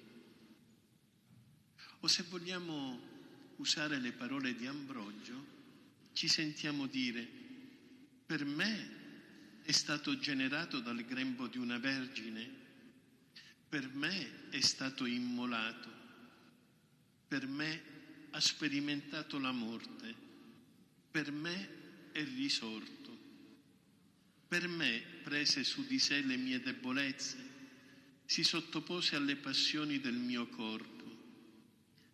Per me, cioè per ogni uomo, divenne peccato, per me divenne maledizione, per me e in me divenne sottomesso e soggetto, per me agnello, per me servo. Allora a quelle domande la risposta è una: Gesù è morto per amore. Ma poi risuonano altre domande dentro di noi. Ma perché nel mondo c'è tanta sofferenza? Perché quotidianamente siamo travolti da tragedie personali, familiari, sociali? Ma allora noi non riusciremo mai a trovare risposte chiare e definitive. La sofferenza è un mistero. Ma c'è anche la risposta di Dio, e come risposta Dio ci indica il Figlio crocifisso. Il male c'è, ma con noi, dalla nostra parte, c'è il crocifisso, c'è Dio. Questa è la risposta di Dio alla sofferenza. La cosa più bella che ci comunica la croce è la certezza del perdono per tutti e la possibilità di una vita nuova. La croce, pur essendo luogo e strumento di morte, è il già luminosa della luce pasquale. E lo dicono quelle parole: Padre, perdonali, perché non sanno quello che fanno. O quelle altre parole: oggi sarai con me in paradiso. Pensiamo, Gesù alla fine della sua vita ha trasformato il male fatto dal ladrone in un grande perdono. Non l'ha castigato, lo ha riconciliato col Padre. Che bella questa immagine, Gesù che entra in paradiso accompagnato da un ladrone, da un peccatore, da un malfattore. Ecco perché la Pasqua è giorno di speranza. E sulla croce Gesù ha guardato con amore sua madre e poi ce l'ha affidata. Donna, ecco il tuo figlio. Se ce l'ha data, ha guardato anche noi con lo stesso amore con cui ha guardato sua madre. Non si affida ciò che si ha di più caro ad estranei o a persone non affidabili. Lui di noi si fida. Ecco perché ci dà sua madre. Noi ci riteniamo indegni di essere familiari di Dio e lui invece ci sente famiglia, ci offre la mamma, perché grazie a quella mamma ritrovassimo la fede e l'amore necessari per stare insieme ai piedi della croce. Lui ci vuole famiglia con lui, tutti insieme. Poi c'è quel grido: Dio mio, perché mi hai abbandonato? La sofferenza è arrivata al culmine, ma non solo grida perché soffre fisicamente, non solo grida perché si sente solo perché i suoi amici lo hanno lasciato, ma perché in quel momento sente di essere abbandonato dal Padre. Ma dopo si riprende e quelle parole di sconforto sono seguite dalle altre. Padre, nelle tue mani abbandono la mia vita. Sì, così si compie tutto. L'amore ha vinto il male del mondo. L'amore, versato sino all'ultima goccia di sangue, spalanca a noi le porte del paradiso. Se è così, allora facciamo diventare nostre le parole del centurione: veramente costui è il Figlio di Dio. Fratelli miei, benediciamolo, ringraziamolo, adoriamolo, questo nostro Re e questo nostro Signore in cui risplende l'amore misericordioso. Non confondiamoci semplicemente tra i curiosi presenti sul Golgota. Sentiamo il bisogno di Lui che si è caricato delle nostre miserie, si è lasciato trafiggere e schiacciare dalle nostre iniquità. Noi, ora, grazie alle sue piaghe, siamo guariti. Invochiamo il suo perdono, altrimenti la sua morte non ci serve e la Pasqua perde il suo significato cristiano. Continuiamo a fissare il crocifisso e, come vi dicevo, diciamogli la nostra gratitudine e il nostro desiderio di vivere come Lui ci chiede. Diciamogli che vogliamo davvero vivere la Pasqua e ci aiutino le parole di San Giovanni Crisostomo. Per il suo sangue nasciamo, con il suo sangue alimentiamo la nostra vita.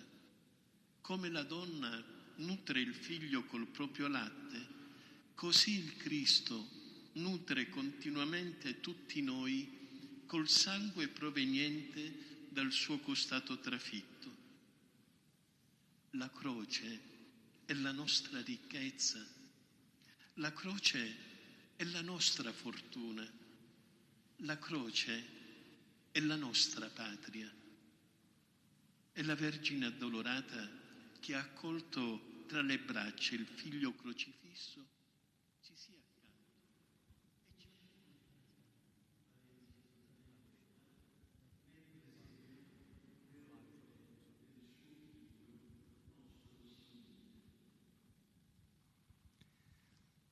Nelle sue parole l'arcivescovo si è soffermato su questo grande mistero della croce, partendo da alcune domande che ognuno di noi si porta dentro: il perché del male, il perché della sofferenza, il perché della morte di un ingiusto, così come tanti sono gli ingiusti che continuano a morire.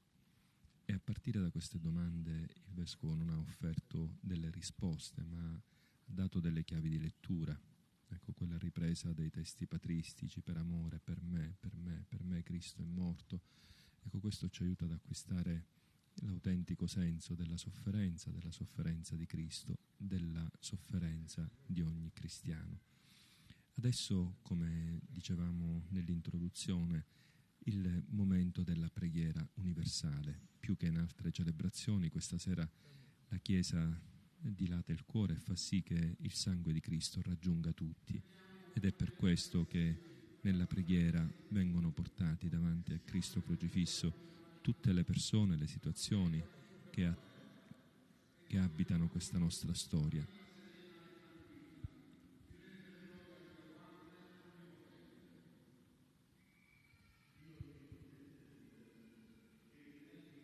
La tua gloria a tutte le genti, custodisci l'opera della tua misericordia, perché la tua Chiesa, diffusa su tutta la terra, perseveri con saldezza di fede.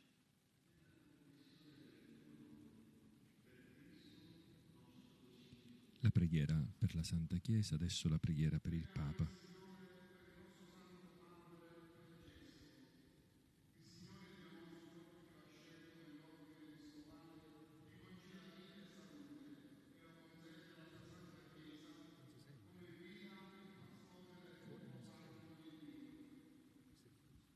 Dio onnipotente ed eterno, sapienza che regge l'universo, ascolta la tua famiglia in preghiera e custodisci con la tua bontà il Papa che tu hai scelto per noi, perché il popolo cristiano, da te affidato alla sua guida pastorale, progredisca sempre nel bene, per Cristo nostro Signore. Preghiamo per il nostro Vescovo Francesco, per tutti i Vescovi, i presbiteri e i diaconi, per tutti coloro che svolgono un ministero nella Chiesa e per tutto il popolo di Dio.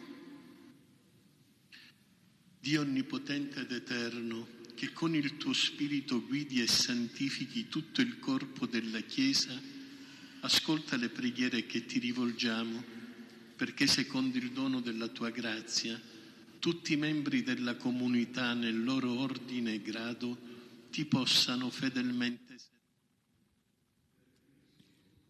Adesso la preghiera per i catecumeni, cioè per coloro che si preparano a ricevere il battesimo.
Hanno toccato. Ecco. Manteniamo lo spirito di raccoglimento. Ci fermiamo qualche momento in venerazione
Avete ricevuto il foglio con i canti e le preghiere per la processione.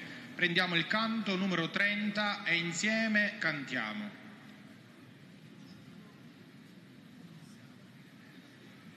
Nella memoria di questa passione noi ti chiediamo perdono, Signore, per ogni volta che abbiamo lasciato il tuo fratello morire da solo. Tutti noi ti preghiamo, uomo della croce, figlio e fratello, noi speriamo in te. Tutti noi ti preghiamo, uomo della croce, figlio e fratello.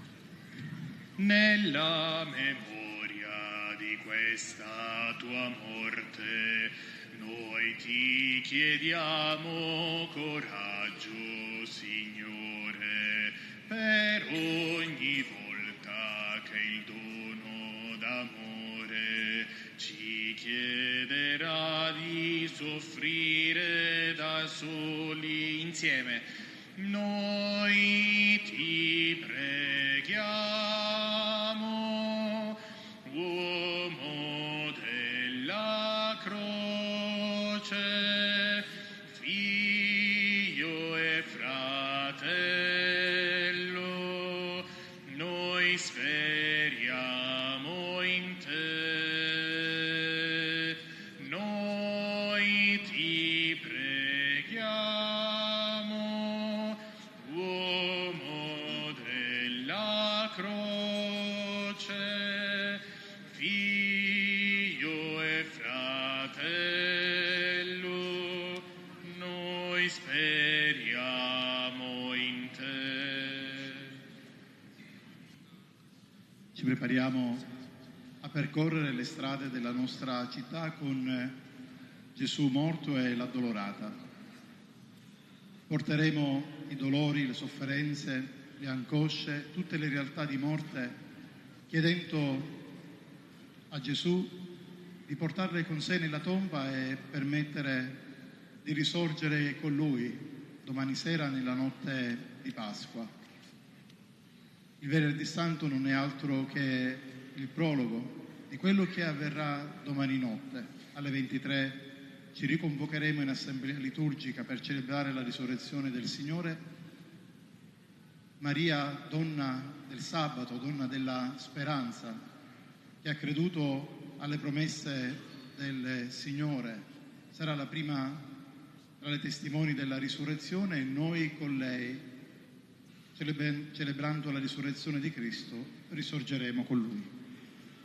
In silenzio accompagniamo l'uscita dei due simulacri.